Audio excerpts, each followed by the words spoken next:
Hey guys what's up, कैसे हैं आप सभी लोग। बहुत बहुत स्वागत है आप सबका आज के इस अमेजिंग से सेशन में। हम कर रहे हैं fast track taxation for CA intermediate November 23 और आज इसका 7th लेक्चर है। कल हम लोगों ने इनकम फ्रॉम सैलरी स्टार्ट किया था और आज सैलरीज का लेक्चर नंबर 2 लेकर मैं आपके सामने आ गया हूं। जितने भी स्टूडेंट्स यहां पर नए हैं, ये मेरे बारे में कुछ बेसिक इन्फॉर्मेशन है जिससे आप लोग यहां पर देख सकते हैं। ये मेरा शेड्यूल है नवंबर 2023 के स्टूडेंट्स के लिए। रोज रात को 9 बजे यहां पर फास्ट ट्रैक टैक्सेशन में मैं आपके साथ लाइव आता हूं। मई 2024 के स्टूडेंट्स के लिए अभी इस समय चल रहा है वार्म अप बैच, जिसमें मैं जीएसटी ले रहा हूं अनअकैडमी प्लस पर। इसमें मेरी क्लास रोज दोपहर को 12 बजे होती है। 24 अगस्त 2023 से I will be starting with fresh batch of May 2024। तो इसमें इनकम टैक्स में पढ़ाई करूंगा 12 to 1:30 PM और फिर 2:30 PM से लेकर 4 PM तक हम लोग जीएसटी पढ़ेंगे। तो इनकम टैक्स और जीएसटी हमारा पैरेलली चलेगा और एकदम फ्रेश स्टार्टिंग होगी, एकदम स्टार्टिंग से स्टार्ट होगा। तो ये वार्म अप बैच अगर आप में से किसी ने नहीं भी किया है तो इट डजंट मैटर, लेकिन मई 24 के लिए अगर आप लोग प्रॉपरली फुल फ्लेजेड तैयारी करना चाहते हैं then this is must for all of you. एकाग्रता बैच हमारा स्टार्ट होने वाला है और अभी तो 20% डिस्काउंट वाला ऑफर भी चल रहा है। So you can use my code निश10 और आप लोगों को 20% का डिस्काउंट मिल जाएगा। राइट, मैंने एक स्ट्रैटेजी सेशन लिया था। स्ट्रैटेजी सेशन का लिंक आपको इस वीडियो के डिस्क्रिप्शन में मिल जाएगा। उससे बहुत हेल्प मिलेगी। It will help you decide whether you should go for a single group और बोथ ग्रुप्स, या कैसे डिसाइड करना चाहिए। तो उससे आपको काफी हेल्प मिलेगी। बाकी इस प्लेलिस्ट में जितने भी सेशंस में उन सबकी मैंने एक प्रॉपर प्लेलिस्ट बना रखी है। उस प्लेलिस्ट का लिंक आपको इस वीडियो के डिस्क्रिप्शन में मिल जाएगा। जो भी यहां पर मैं नोट्स यूज करता हूं उस नोट्स की भी पीडीएफ का लिंक आपको इस वीडियो के डिस्क्रिप्शन में मिल जाएगा। नोट्स वाले फोल्डर के अंदर आपको एक एक्सेल शीट दिखाई देगी जिस पर शेड्यूल लिखा होगा और उस पर आपको मेरे टेंटेटिव शेड्यूल के बारे में सब पता चल जाएगा। किस दिन हम कौन सा सेशन करने वाले हैं वगैरह वगैरह, कौन से चैप्टर्स यूज करने वाले हैं। एक्स्ट्रा क्वेश्चंस के लिए मेरी टैक्स की बुक बहुत जल्दी आ जाएगी। मैक्सिमम 1 वीक मैक्स है यहां से। टुडे 7th of August और आज से एक हफ्ते के अंदर अंदर मेरी टैक्स की बुक आ जाएगी। तो आप उसको परचेज करके एक्स्ट्रा क्वेश्चंस की प्रैक्टिस कर सकते हो। वो टैक्स की बुक परचेज करने का लिंक मैं आपको यहीं पर दे दूंगा। नोट्स वाले फोल्डर के अंदर में एक एडिशन करके डाल दूंगा। अब आप मेरे इंडिविजुअल टैक्स के कोर्सेज भी परचेज कर सकते हो अनअकैडमी प्लस पर। तो उसका लिंक आपको यहाँ पर वीडियो के डिस्क्रिप्शन में दिया हुआ है। आप डीटी, आईडीटी, कॉम्बो जैसा आपको पसंद आया पैसा परचेज कर सकते हो। एमसीक्यूज के सेशंस इस प्लेलिस्ट में मैंने ऐड करा दिए हैं, तो आप प्लेलिस्ट में वो एमसीक्यूज वाले सेशंस जरूर देख लेना। मई 2024 ऑनवर्ड्स वाले स्टूडेंट्स के लिए वाले सेशंस एप्लीकेबल नहीं है। मैं हर सेशन में इसलिए बोलता हूं क्योंकि एक्चुअली बोलने के बाद भी कई सारे लोग यहां पर कमेंट में कर रहे हैं कि May 24 can watch this, can we watch this for May 24। मतलब they don't even see the first 2 minutes of the session. But anyway, so May 2024 वाले स्टूडेंट्स प्लीज ये वाले सेशंस मत देखें। आपके लिए असेसमेंट ये सब चेंज हो चुका है, रूल्स नए हैं। तो वो उसके लिए हम लोग 24 अगस्त से अनअकैडमी प्लस पर एकाग्रता बैच लेकर आएंगे। मई 24 वाले स्टूडेंट्स प्लीज वो वाला सेशन देखें। Let's get started.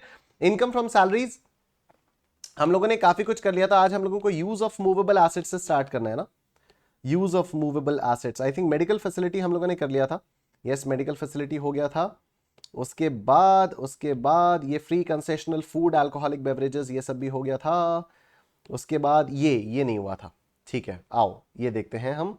Use of movable assets यहां से हम लोगों को स्टार्ट करना है। तो जब भी कोई कंपनी अपने किसी एसेट को एम्प्लॉय को देती है यूज करने के लिए, तो एम्प्लॉय के हाथ में उसकी परक्विजिट वैल्यू कैसे कैलकुलेट की जाती है उसके बारे में यहां पर हम लोग बात करेंगे। तो सबसे पहले हम बात करते हैं कंप्यूटर या लैपटॉप। तो अगर कंप्यूटर या लैपटॉप दिया जाता है तो वो कंप्लीटली एग्जेम्प्ट होता है। यही मान लिया जाता है कि यार वो जो कंप्यूटर, लैपटॉप या कुछ भी है तो उससे एम्प्लॉय जो है वो अपना ऑफिशियल काम ही करेगा। थोड़ा बहुत पर्सनल करे भी तो उसको लॉ मेकर्स इग्नोर करते हैं यार, क्योंकि मैक्सिमम टाइम आप लोग खुद भी देख लेना, जब आप जॉब करोगे ना और अगर आपको ऑफिस से कोई भी लैपटॉप मिलेगा या कोई भी कंप्यूटर मिलेगा तो आपका मैक्सिमम टाइम जो है ना, maximum time 99% of time, 99% of the time you'll be using that laptop for your official purposes only. Personal purpose के लिए रेयरली कभी यूज करने का टाइम में ही मिलेगा। राइट, अगर आपको कार यूज करने के लिए दिए तो इस पर क्या होगा तो वो हम लोग ऑलरेडी डिस्कस कर चुके हैं। राइट, और अगर आपको कोई भी और एसेट दिया हुआ है तो बड़ा सिंपल है। अगर वो एसेट ओन्ड बाय एम्प्लॉयर है तो टैक्सेबल वैल्यू क्या हो जाएगी, 10% ऑफ द कॉस्ट। और अगर हायर्ड बाय एम्प्लॉयर है तो टैक्सेबल वैल्यू हो जाएगी higher charges paid by the employer. Simple as that. ठीक है, it's very simple. Next, transfer of movable assets. Transfer of movable assets का मतलब क्या होता है, जब एम्प्लॉयर कोई एसेट सस्ते में एम्प्लॉय को बेच देता है। ठीक है, जब एम्प्लॉयर सस्ते में कोई एसेट एम्प्लॉय को बेच देता है तो उसको ट्रांसफर ऑफ मूवेबल एसेट्स कहते हैं। तो जितने सस्ते में बेचता है, जो भी डिस्काउंट वाला पोर्शन होता है वो एम्प्लॉय के हाथ में टैक्सेबल परक्विजिट हो जाती है। Simple as that. राइट, तो अगर कंप्यूटर या लैपटॉप देखें तो फिर कैसे इसकी वैल्यू कैलकुलेट की जाएगी। जो भी WDV आएगी minus the consideration, that will be the taxable value of perquisite in the hands of the employee. और यहाँ पर डेप्रिसिएशन लगेगा 50% ऑन WDV मेथड। डेप्रिसिएशन लगता है for every completed year from the date on which the employer acquires the asset till the transfer of the asset। तो यहाँ पर financial year, previous year, assessment year वाली बात नहीं है।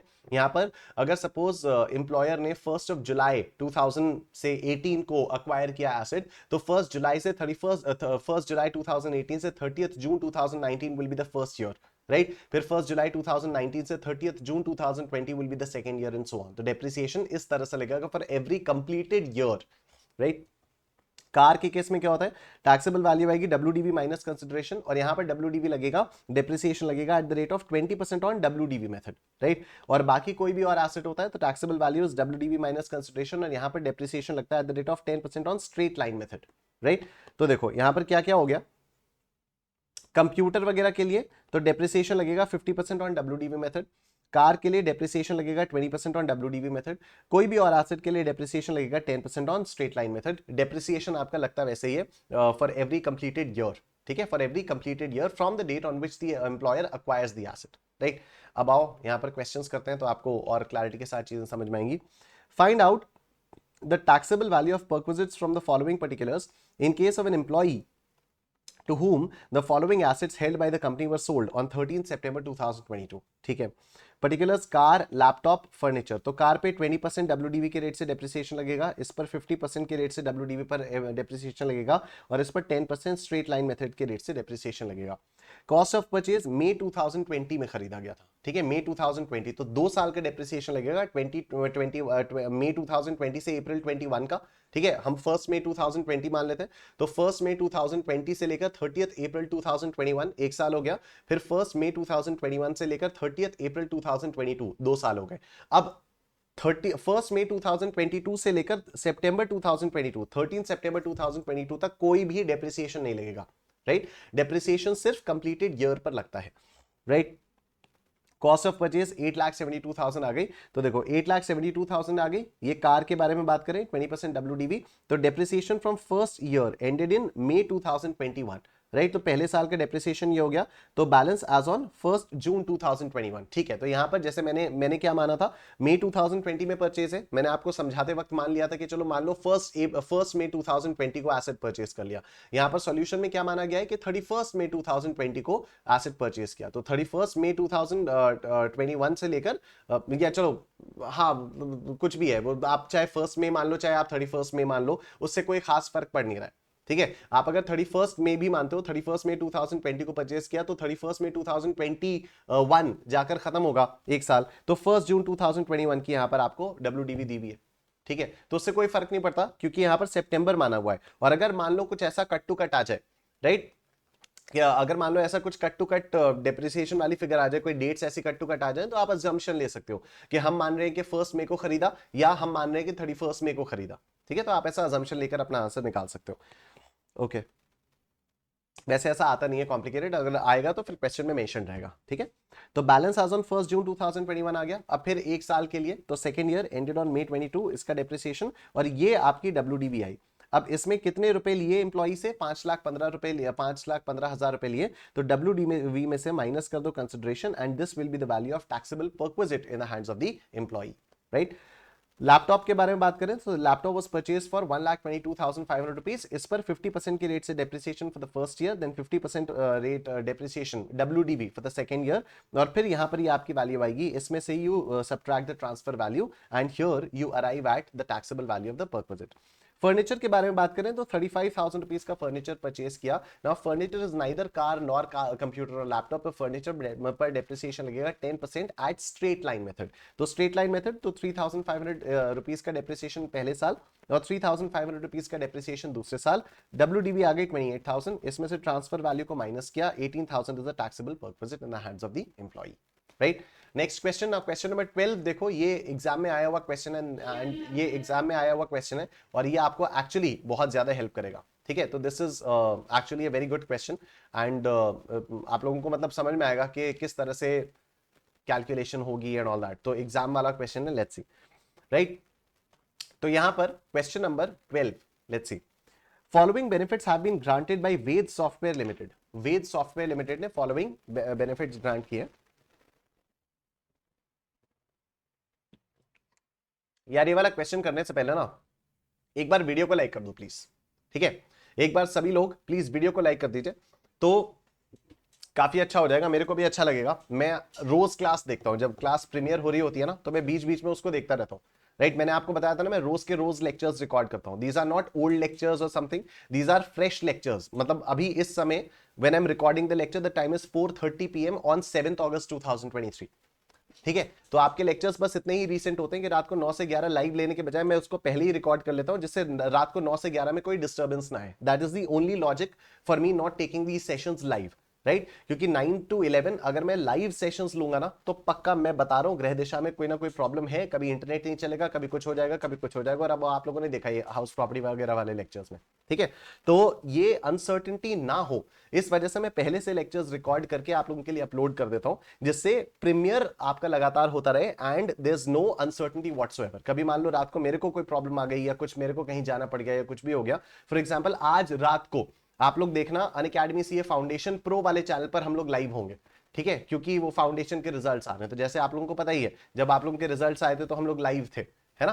तो उसी तरह से कुछ ना कुछ कंटिजेंसी आती रहती है, इस वजह से I record these lectures beforehand and then I premiere these lectures so that there is no break in the lectures. और लाइव लेक्चर्स में एक प्रॉब्लम और होती है, मैं चैट सेक्शन देखूंगा, बार बार मैं चैट देखूंगा तो कोई ना कोई बहुत ही absurd सा डाउट पूछेगा, कोई ना कोई कुछ भी पूछ लेगा, तो बीच बीच में उससे डिस्टर्बेंस होता है। अभी ऐसे जैसे लाइव अभी जैसे रिकॉर्डेड लेक्चर है, फ्रेशली रिकॉर्डेड लेक्चर है, तो बिना किसी कंटिजेंसी के, बिना किसी ब्रेक के हमारी पढ़ाई होती रहती है। And you all will agree कि जो प्रोडक्टिविटी, जो एफिशिएंसी रिकॉर्डेड में आती है, वो एफिशिएंसी, वो प्रोडक्टिविटी लाइव में आ ही नहीं सकती। इतना सारे जो हम लोग कवर करते हुए चल रहे हैं वो सिर्फ इस वजह से क्योंकि लेक्चर्स रिकॉर्डेड है, ठीक है? नहीं तो क्या होगा, लाइव देखते ही आप लोग भी बोलोगे सर ये वाला रिपीट कर दो, ये वाला रिपीट कर दो, ये वाला रिपीट कर दो। आपको पता है रिकॉर्डेड है, प्रीमियर है, आप खुद से रिवाइंड करके देखोगे और आगे बढ़ोगे, ठीक है? And this is what maximum students do, right?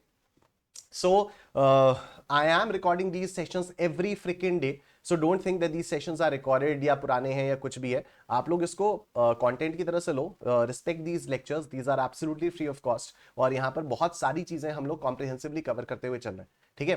तो प्लीज आप लोग वीडियो को लाइक कर दो, उससे मुझे भी काफी मोटिवेशन मिलेगा। अदरवाइज फिर मैं अगर डिमोटिवेटेड हो गया तो फिर बड़ी दिक्कत हो जाएगी, ठीक है? तो आप लोग प्लीज वीडियो को लाइक कर दीजिए। And now let's look at question number 12। देखो, following benefits have been granted by Ved Software Limited to one of its employees, Mr. Badri. Housing loan at 6% per annum.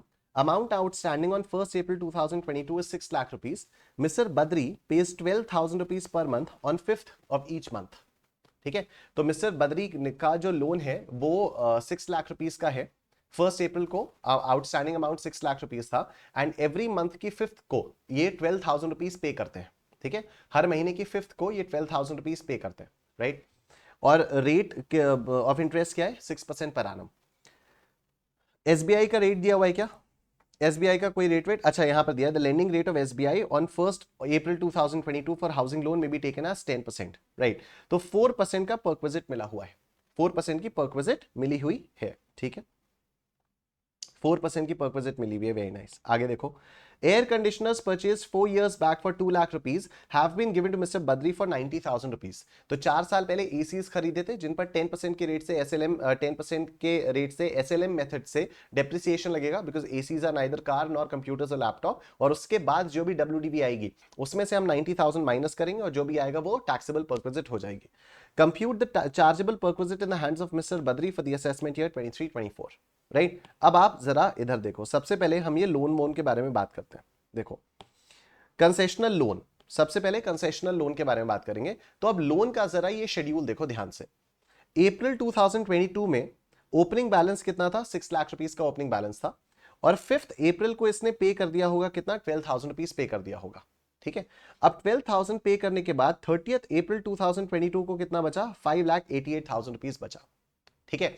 अब perquisite value कैसे आएगी? अप्रैल महीने की है, अप्रैल महीने में पूरे महीने में 588 आउटस्टैंडिंग बैलेंस था। मतलब आप सिर्फ ये देखो ना, 5th अप्रैल टू 5th में एक महीना हो गया ना, तो अप्रैल एंड में हम लोग यहां पर देखते क्या है, महीने के एंड में कितना बैलेंस आउटस्टैंडिंग रहा उसके ऊपर हम लोग परक्विजिट का रेट कैलकुलेट करते हैं। तो अभी 5,88,000 rupees is the remaining balance at the end of April 2022। ये 5th अप्रैल को यही हो गया था। 1st अप्रैल को 6 लाख रुपीज का आउटस्टैंडिंग बैलेंस था, 5th अप्रैल को इतना 12,000 रुपए पे किया गया और 5th अप्रैल से ही ये 5,88,000 रुपीज का आउटस्टैंडिंग बैलेंस हो गया एंड 30th अप्रैल 2022 को यानी क्लोजिंग बैलेंस में ये 5,88,000 रुपीज आपका क्लोजिंग बैलेंस दिख रहा था, राइट।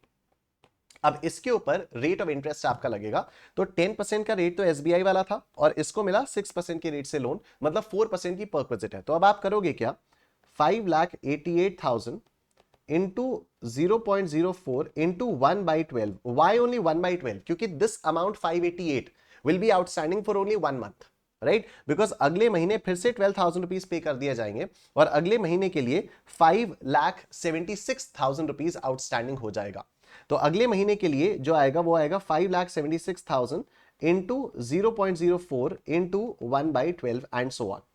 तो एवरी मंथ, हर महीने के लिए आपको आउटस्टैंडिंग अमाउंट पर, जो महीने के एंड में आउटस्टैंडिंग अमाउंट होता है, उसके ऊपर आप परक्विजिट की वैल्यू कैलकुलेट करते हो। तो आप लोग ये वाली वैल्यूज कैलकुलेट करके देखेगा, मैं आपको दिखा भी देता हूं एक आध वैल्यू। देखो जैसे 588 का देखें, 5,88,000 इंटू 0.04 इंटू 1/12 कितना आता है, ये 1960 आ गया, ठीक है। उसके बाद दूसरा 5,76,000 इंटू 0.04 इंटू 1/12 कितना आ गया, ये 1920 आ गया एंड सो ऑन, ठीक है। अब ये सारे के सारे इंटरेस्ट, ये सारे के सारे जो परक्विजिट वैल्यू है हर महीने के एंड की, इसको जोड़ा और तब जाकर ये 20,880 rupees is the taxable value of perquisite for concessional loan. तो 20,880 is the taxable value for concessional loan, right. अब हम ये 4 इयर्स पहले एसीज जो खरीदे थे, 2 लाख रुपीस के खरीदे थे, इसको 90,000 रुपीस में बेचा गया। अब 2 लाख रुपीस का जो डेप्रिसिएशन होगा स्ट्रेट लाइन मेथड पे 10% के रेट से कितना 20,000 रुपीस आएगा। तो 4 साल का डेप्रिसिएशन कितना हो जाएगा, 20 इंटू 4 यानी 80। यहां पर स्ट्रेट लाइन मेथड से डेप्रिसिएशन लगेगा, ध्यान देना, ठीक है। तो 20 इंटू 4 80,000 हो जाएगा। तो 2 लाख में से आप 80,000 रुपीस को माइनस करोगे तो कितना आ जाएगा, 1,20,000 रुपीस आ जाएगा। अब 1,20,000 रुपीस में से आप माइनस करोगे 90,000, तो जाकर 30,000 आपकी टैक्सेबल वैल्यू ऑफ परक्विजिट आएगी, राइट। तो actual cost of air conditioners 2 lakh rupees, इसमें से लेस किया 10% depreciation on straight line method basis for 4 years, तो 80,000 यहां पर माइनस किया। फिर आपकी डब्ल्यूडीवी आई, डब्ल्यूडीवी में से आप माइनस करोगे अमाउंट पेड बाय बद्री यानी द ट्रांसफर वैल्यू, वो 90,000 होगी and 30,000 will be the taxable value of perquisite. तो टोटल परक्विजिट आपकी हो जाएगी 50,880, ठीक है। आओ सर नेक्स्ट क्वेश्चन देखते हैं। Shri Bala, employed in ABC Company Limited as finance manager, gives you a list of perquisites provided by the company to him for the entire financial year 22-23. ठीक है। Medical facility given to his family in a hospital maintained by the company. The estimated value of benefit because of such facility is 40,000 rupees. तो ये तो completely exempt हो जाएगा, क्यों? क्योंकि ये वाला जो medical benefit है ये उस hospital में करवाया गया है जो कि कंपनी ने ओन किया हुआ है, तो ये वाला completely exempt हो जाएगा। Next. Domestic servant was provided at the residence of Bala. Salary of domestic services servant is 1,500 rupees per month. The servant was engaged by him and salary is reimbursed by the company, the employer. In case the company has employed the domestic servant, what would be the value of perquisite? ठीक है, अब servant वाली value को हम लोग यहाँ पर देखते हैं। तो देखो क्या लिखा हुआ है, नोट दिया हुआ है, नोट को पढ़ना कायदे से आप लोग, ठीक है। इस नोट को पढ़ना कायदे से, जानबूझ के मैंने ये वाला नोट, जानबूझ के मैंने ये वाली चीज कल तक छुड़वाई भी थी। देखो Here the servant is engaged by Bala, यहां पर सर्वेंट बाला ने लिया हुआ है और एम्प्लॉयर जो है इसका रीइंबर्समेंट कर रहा है, ठीक है। तो basically this is an obligation which is supposed to be met by the employee and the employer is meeting such an obligation. तो बेसिकली एम्प्लॉई का जो खर्चा है वो एम्प्लॉयर बेयर कर रहा है, एम्प्लॉई का जो खर्चा है वो एम्प्लॉयर बेयर कर रहा है, तो एक तरह से ये परक्विजिट हो गई। Reimbursement by the employer company would be employee's obligation met by the employer, hence taxable as perquisite. मान लो कंपनी ने ही एम्प्लॉय किया होता, मान लो कंपनी ने एम्प्लॉय किया होता डोमेस्टिक सर्वेंट बाला के लिए, तो फिर ये टैक्सेबिलिटी तभी अराइज होती अगर बाला एक स्पेसिफाइड एम्प्लॉई होता, ठीक है। इसको हम लोगों ने कल पढ़ा था कि स्पेसिफाइड एम्प्लॉइज के लिए कुछ कुछ परक्विजिट्स टैक्सेबल होती हैं। स्पेसिफाइड एम्प्लॉय में कौन कौन हो जाते हैं, स्पेसिफाइड एम्प्लॉइज में वो बड़े बड़े डायरेक्टर्स टाइप के लोग हो जाते हैं और ऐसे आदमी होते हैं जिनकी एनुअल सैलरी 50,000 से ऊपर होती है, ठीक है ना। और भी कुछ कुछ होता है, उसके बारे में हम लोग पढ़ेंगे। इधर देखो, free education was provided to his 2 children Aarti and Ashok in a school maintained and owned by the company. तो cost of education in similar institution will be the value of the perquisite and taxability कब होगी, जब value of the perquisite will exceed 1,000 rupees per month. Cost of such education for Aarthi is computed as 900 rupees per month and Ashok at 1200 rupees per month. तो देखो आरती की जो cost of education in a similar institute है वो 900 rupees per month है, ठीक है।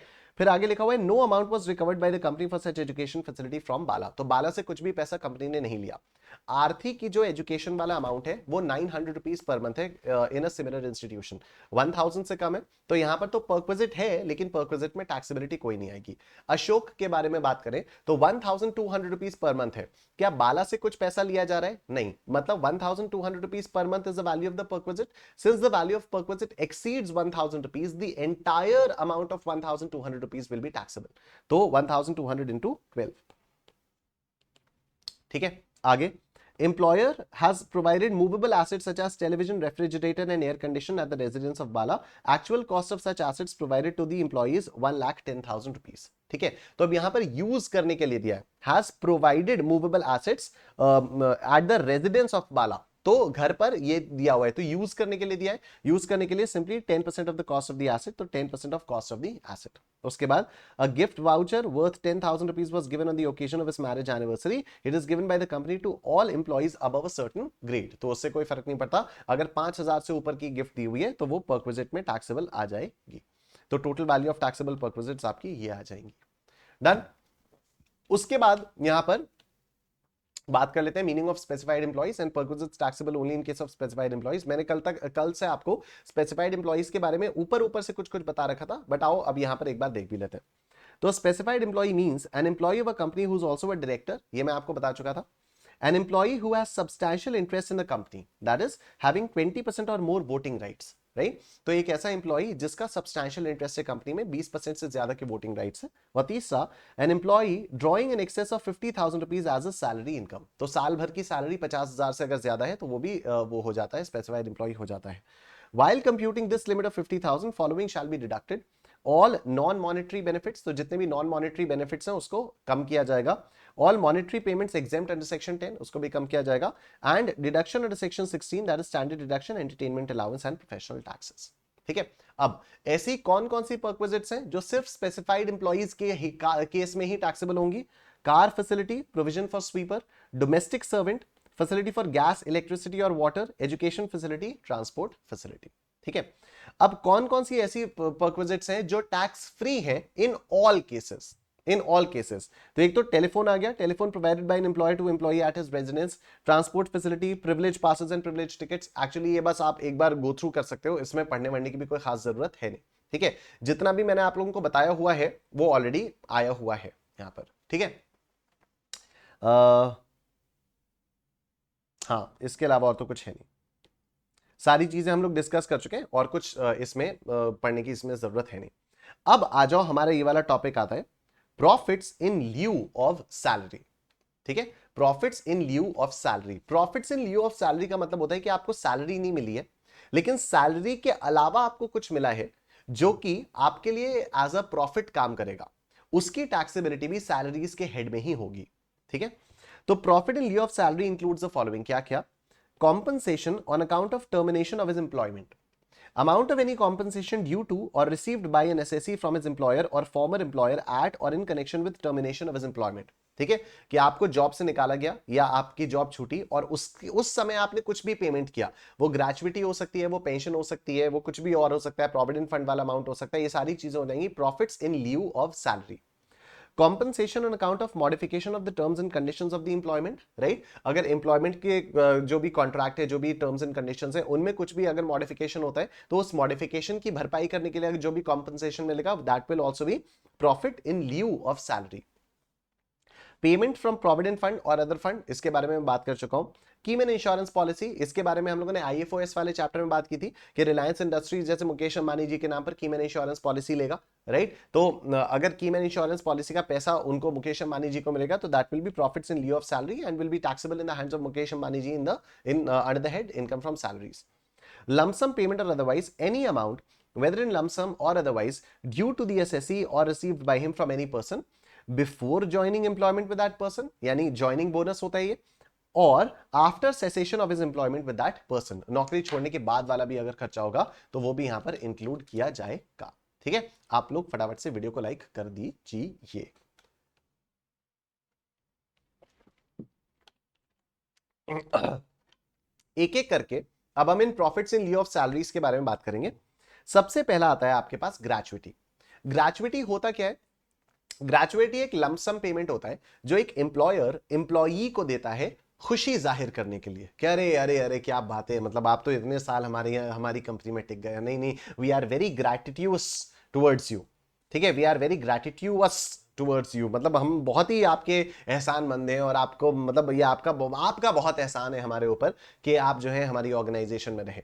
तो उस एहसान के बदले हम आपको एक लमसम पैसा दे रहे हैं and that is known as gratuity. अपना ग्रैटिट्यूड प्रेजेंट करने के लिए, अपना ग्रैटिट्यूड शो करने के लिए एम्प्लॉई को अगर कुछ भी पैसा दिया जाता है तो उसको ग्रैचुइटी बोलते हैं। इसकी टैक्सेबिलिटी कैसे होती है, आओ देखो इधर।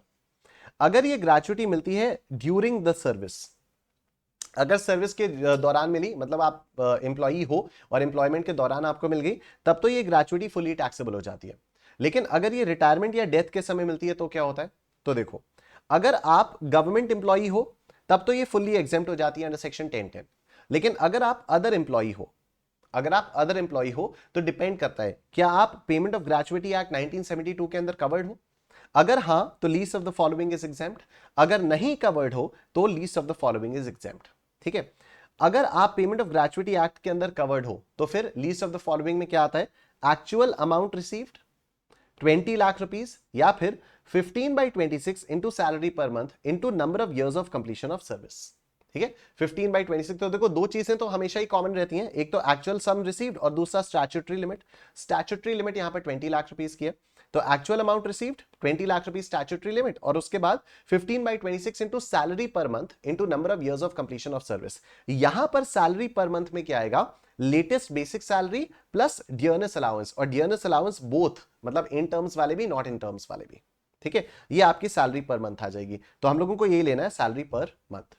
अगर आप पेमेंट ऑफ ग्रेचुइटी एक्ट में कवर्ड नहीं हो तो फिर पहली दो चीजें तो वही, एक्चुअल अमाउंट रिसीव्ड या फिर स्टैट्यूटरी लिमिट, और तीसरा पोर्शन यहां पर आ जाएगा half into average salary per month into number of years of completion of service. देखो इन दोनों में फर्क देखो आप, इन दोनों में आप फर्क देखो, यहां 15/26 है, यहां हाफ है। ठीक है, यहां सैलरी पर मंथ है, यहां एवरेज सैलरी पर मंथ है, और बाकी number of years of completion of service तो कॉमन है। अब एवरेज सैलरी पर मंथ कैसे आएगी? तो ये पिछले 10 महीनों की सैलरी का एवरेज लिया जाता है। तो average basic salary of last 10 months excluding the retirement month. Retirement month को आप इंक्लूड नहीं करते हो, रिटायरमेंट मंथ से जस्ट पहले जो भी आपके सैलरी थी उस महीने से पिछले 10 महीने की सैलरी आप लेते हो, और उन 10 महीनों की बेसिक सैलरी का आप करते हो एवरेज। राइट, फिर आप डियरनेस अलाउंस इन टर्म्स वाला लेते हो पिछले 10 महीने का, और उसमें आप एवरेज करते हो। फिर आप कमीशन ऑन टर्नओवर देखते हो पिछले 10 महीने का, उसका आप एवरेज करते हो। इन तीनों का जब आप टोटल करते हो तब आपके पास आती है एवरेज सैलरी पर मंथ। ठीक है, फिर आपके पास आती है average salary per month. I hope ये वाली बात आपको क्लियरली समझ में आ रही है। ठीक है, तो इट्स वेरी सिंपल एक्चुअली। अगर ग्रेचुइटी के बारे में हम लोग बात करें तो ग्रेचुइटी में क्या क्या होता है? ग्रेचुइटी होता क्या है? ग्रेचुइटी आपको एम्प्लॉयर जो है वो देता है अपना ग्रैटिट्यूड व्यक्त करने के लिए। राइट, अगर एम्प्लॉयमेंट के दौरान आपको मिलता है तब तो ये पूरा का पूरा टैक्सेबल हो जाता है। अगर रिटायरमेंट या डेथ के समय मिलता है तो फिर डिपेंड करता है आप गवर्नमेंट एम्प्लॉई हो या आप नॉन गवर्नमेंट एम्प्लॉई हो। अगर आप गवर्नमेंट एम्प्लॉई हो तब ये कंप्लीटली एग्जेम्प्ट होता है। अगर आप अदर एम्प्लॉई हो तो डिपेंड करता है कि आप पेमेंट ऑफ ग्रेचुइटी एक्ट में कवर्ड हो या आप पेमेंट ऑफ ग्रेचुइटी एक्ट में कवर्ड नहीं हो। अगर आप पेमेंट ऑफ ग्रेचुइटी एक्ट 1972 में कवर्ड हो तो least of the following is exempt. पहले वाले दो तो बहुत ही सिंपल है, एक्चुअल रिसीव्ड और स्टैट्यूटरी लिमिट। यहां पर स्टैट्यूटरी लिमिट क्या है? 20 लाख रुपीस की है, और तीसरा हो जाता है 15/26 into salary per month into number of years of completion of service. Right, यहां सैलरी पर मंथ में क्या आता है? Latest drawn basic salary plus DA, in terms not in terms both. ठीक है, अगर आप पेमेंट ऑफ ग्रेचुइटी एक्ट 1972 में कवर्ड नहीं हो तो फिर पहली दो चीजें तो एकदम सेम है, एक्चुअल अमाउंट रिसीव्ड या फिर 20 लाख रुपीस। राइट, और तीसरा हो जाता है half into average salary per month into number of years of completion of service. यहां पर एवरेज सैलरी कैसे आती है? पिछले 10 महीनों की बेसिक सैलरी का एवरेज, पिछले 10 महीनों के डियरनेस अलाउंस इन टर्म्स वाले का एवरेज, और पिछले 10 महीने के कमीशन ऑन टर्नओवर का एवरेज। इन तीनों को ऐड करते हो आपकी एवरेज सैलरी पर मंथ यहां पर आ जाती है। राइट, अब इधर देखो, in case of an employee covered under payment of gratuity act 1972, if fraction of months is more than 6 months then it should be rounded off। ठीक है, अगर आप पोगा एम्प्लॉई हो, मतलब एक ऐसे एम्प्लॉई हो जो पेमेंट ऑफ ग्रेचुइटी एक्ट 1972 में कवर्ड है, राइट तो जो भी आपके फ्रैक्शन ऑफ मंथ्स हैं अगर वो 6 मंथ्स से ऊपर है तो फिर वो पूरा का पूरा राउंड ऑफ हो जाएगा, राइट तो जैसे 26 ईयर्स 7 मंथ्स होगा तो ये 27 ईयर्स हो जाएगा, अगर 26 ईयर्स 4 मंथ्स है तो ये 26 हो जाएगा, अगर 26 ईयर्स 6 मंथ्स है तो भी ये 26 हो जाएगा, क्योंकि यहां पर 6 मंथ से ज्यादा नहीं है, 6 मंथ से ज्यादा होगा तभी राउंड ऑफ होगा। और अगर आप पेमेंट ऑफ ग्रेचुइटी एक्ट में कवर्ड नहीं हो तो फिर फ्रैक्शन ऑफ मंथ्स को हमेशा इग्नोर कर दिया जाएगा। तो 26 ईयर्स 7 मंथ्स भी 26 ईयर्स होगा, 26 ईयर्स 4 मंथ्स भी 26 ईयर्स होगा, और 26 ईयर्स 6 मंथ्स भी 26 ईयर्स होगा। If gratuity is received from more than one employer in the same previous year, then maximum exemption claimed cannot exceed 20 lakh rupees. Right? If gratuity is already received by an employee from an earlier employer in earlier previous year and in the current previous year receives gratuity from other employer, then the limit of 20 lakh rupees is reduced by the exemption claimed earlier. मतलब आपको total आपकी जिंदगी में gratuity में 20 लाख से ज्यादा का exemption नहीं मिलेगा। अगर आपको पहले किसी और साल में किसी और एम्प्लॉयर से ग्रेचुइटी मिल चुकी थी और इस साल आपको ग्रेचुइटी थोड़ी सी और मिल गई है तो आपको देखना होगा कि दोनों का अमाउंट मिलाकर 20 लाख से ज्यादा का ना हो। ठीक है, आओ let's look at this question. काफी सारी चीजें इस वाले क्वेश्चन से आपको क्लैरिफाई हो जाएंगी। Mr. Ravi retired on 15th June 2022 after completion of 26 years 8 months of service and received gratuity of 15 lakh rupees. तो ये रिटायरमेंट या डेथ के टाइम पर मिली है, ठीक है, तो एग्जेम्पशन होगा। अब at the time of retirement his salary was basic salary 50,000 rupees per month, dearness allowance 10,000 rupees per month, 60% of which is for retirement benefits, मतलब 60% in terms है, commission 1% of turnover in the last 12 months was 1 crore 20 lakh rupees, bonus 25,000 rupees per annum. Compute his taxable gratuity assuming he is a private sector employee and covered by payment of gratuity act 1972। अगर ये payment of gratuity act 1972 से covered है तो कितनी gratuity taxable होगी? तो पहली बात तो ग्रेचुइटी मिली कितनी है? ग्रेचुइटी मिली है 15 लाख रुपीस, ठीक है। इसमें से आप माइनस करोगे least of the following, number 1 actual received which is 15 lakh rupees, number 2 20 lakh rupees that is the statutory limit, and number 3 15/26 into salary per month. अब सैलरी पर मंथ में हम लोग क्या बोलेंगे? Latest drawn salary 50,000 plus DA both, तो D आ जाएगा आपका 10,000 यानी 60,000 ये आ गया, into number of years of completion service. ठीक है, अगर हम पेमेंट ऑफ ग्रेचुइटी एक्ट में कवर्ड मान रहे हैं तो जो फ्रैक्शन ऑफ इयर्स है वो अगर 6 मंथ से ज्यादा होता है तो उसको राउंड ऑफ कर देते हैं, तो ये आ जाएगा 27,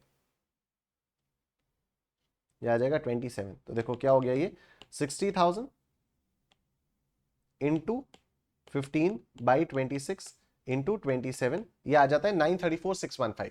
ठीक है, ये आ जाता है आपका 934,615। तो least of the following is exempt में सबसे पहला 15 लाख, दूसरा 20 लाख और तीसरा ये, तो इतना ही एग्जेम्प्ट होगा, राइट। तो 15 लाख में से इतना माइनस कर देंगे, 15 लाख में से इतना माइनस कर देंगे और 565,385 will be taxable, 565,385 will be taxable.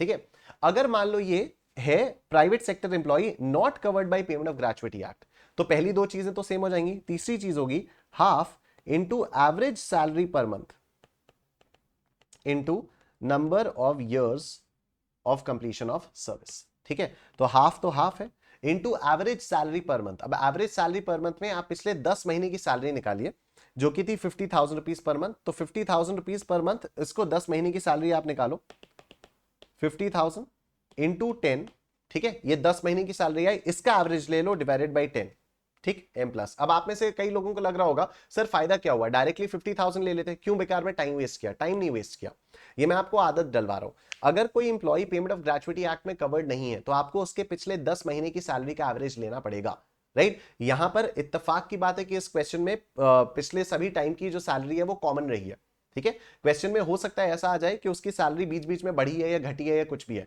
तो आपको उसके हिसाब से पिछले 10 महीने की सैलरी निकालनी है, उसके बाद उसका एवरेज लेना है, ठीक है। अब आप डियरनेस अलाउंस के बारे में बात करो तो 10,000 का 60% ही उसमें है, तो 6,000 मतलब इन टर्म्स वाला है, तो दिस इनटू 10 डिवाइडेड बाय 10, ये भी आ गया m प्लस, ठीक है। तो average salary, average basic salary for the past 10 months ये आ गई, average dearness allowance for the past 10 months ये आ गया, राइट। अब आपको एवरेज कमीशन ऑन टर्नओवर लेना है। अब turnover in the last 12 months was 1 crore 20 lakh rupees, 1 crore 20 lakh rupees, ठीक है। अगर 1 करोड़ 20 लाख रुपीस पिछले 12 महीने में था तो 10 मंथ्स में कितना रहा होगा? 1 करोड़ रुपीस रहा होगा, और 1 करोड़ रुपीस का 1%, 1 करोड़ रुपीस का 1%, ये पिछले 10 महीने का टर्नओवर रहा होगा, हमें तो एवरेज चाहिए, तो हम डिवाइडेड बाई 10 कर देंगे, ये आ जाएगा M प्लस। ठीक है, तो एमआरसी में आ गया आपका 66,000। ठीक है, ये आपका 66,000 आ गया है। आई एम श्योर ये वाली बात आप लोगों को क्लियरली समझ में आ रही है। ठीक है, तो अब यहां पर ये आ जाएगा half into 66,000 into number of years of completion of service. अगर ये नॉन पोगा एम्प्लॉई है तो सिर्फ 26 ईयर्स ही लेंगे, तो दिस विल बी इट। तो 1/2 इंटू 66,000 इंटू 26 कितना आ गया? ये आ गया 8,58,000। ये आ गया 8,58,000। ठीक है, तो 15 लाख रुपीस की आपकी ग्रेचुइटी मिली है, इसमें से या तो एक्चुअल रिसीव्ड या तो स्टैट्यूटरी लिमिट या फिर 8,58,000। अब ये कैलकुलेशन पूरी यहां पर दी हुई है कि बेसिक सैलरी पिछले 10 महीनों की ये दी हुई है, डियरनेस अलाउंस इन टर्म्स पिछले 10 महीनों का ये दिया हुआ है, कमीशन ऑन टर्नओवर पिछले 10 महीनों का ये दिया हुआ है। टोटल आ गया, इसको डिवाइडेड बाई 10 कर दिया, इसको डिवाइडेड बाई 10 कर दिया, तो ये 10 मंथ्स का आ गया। हाफ किया इसका तो 33,000 आ गया, 26 ईयर्स के लिए किया तो 8,58,000 रुपीज आ गया। राइट, अब इसमें से जो भी सबसे कम है ये है, उसको माइनस करेंगे and this will be the taxable amount. अगर ये गवर्नमेंट एम्प्लॉई है तब तो ये फुल्ली एग्जेम्प्ट हो जाएगा। अगर ये गवर्नमेंट एम्प्लॉई है तो फुल्ली एग्जेम्प्ट हो जाएगा and taxable gratuity will be nil. I am sure सबको समझ में आ गया। बोलो निश्चय फॉरएवर कर दो वीडियो को लाइक।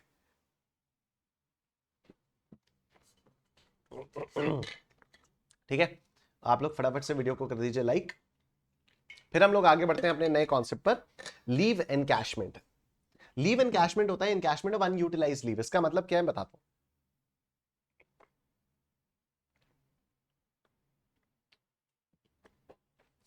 हर ऑर्गेनाइजेशन में एम्प्लॉइज को कुछ छुट्टियां अलाउड होती हैं, जिन छुट्टियों में अगर वो छुट्टी लेता भी है तब भी उसका पैसा नहीं कटता। राइट, तो सपोज मैं किसी ऑर्गेनाइजेशन में काम कर रहा हूं और मुझे साल की 20 लीव्स अलाउड है। ठीक है, और मैंने 20 लीव्स में से सिर्फ सपोज 15 लीव्स ली हैं। ठीक है, तो अभी 5 छुट्टियां तो अभी भी बाकी हैं, साल खत्म हो चुका है। अब क्या मैं टाइम मशीन से टाइम ट्रैवल करके पिछले साल जाकर वो 5 एक्स्ट्रा छुट्टियां अवेल करूंगा? नहीं, तो ऐसे तो मेरा नुकसान हो जाएगा। तो एम्प्लॉयर कहते हैं नहीं नहीं तुम चिंता क्यों कर रहे हो, 5 छुट्टियां तुम्हारी बची हुई है ना, 5 छुट्टियों के बदले हम तुमको कैश दे देंगे। ठीक है, तो that is encashment of unutilised leave. ठीक है, अनयूटिलाइज्ड लीव का एनकैशमेंट। तो अब इसमें क्या होता है, sometimes employee doesn't avail the leaves which are granted to him.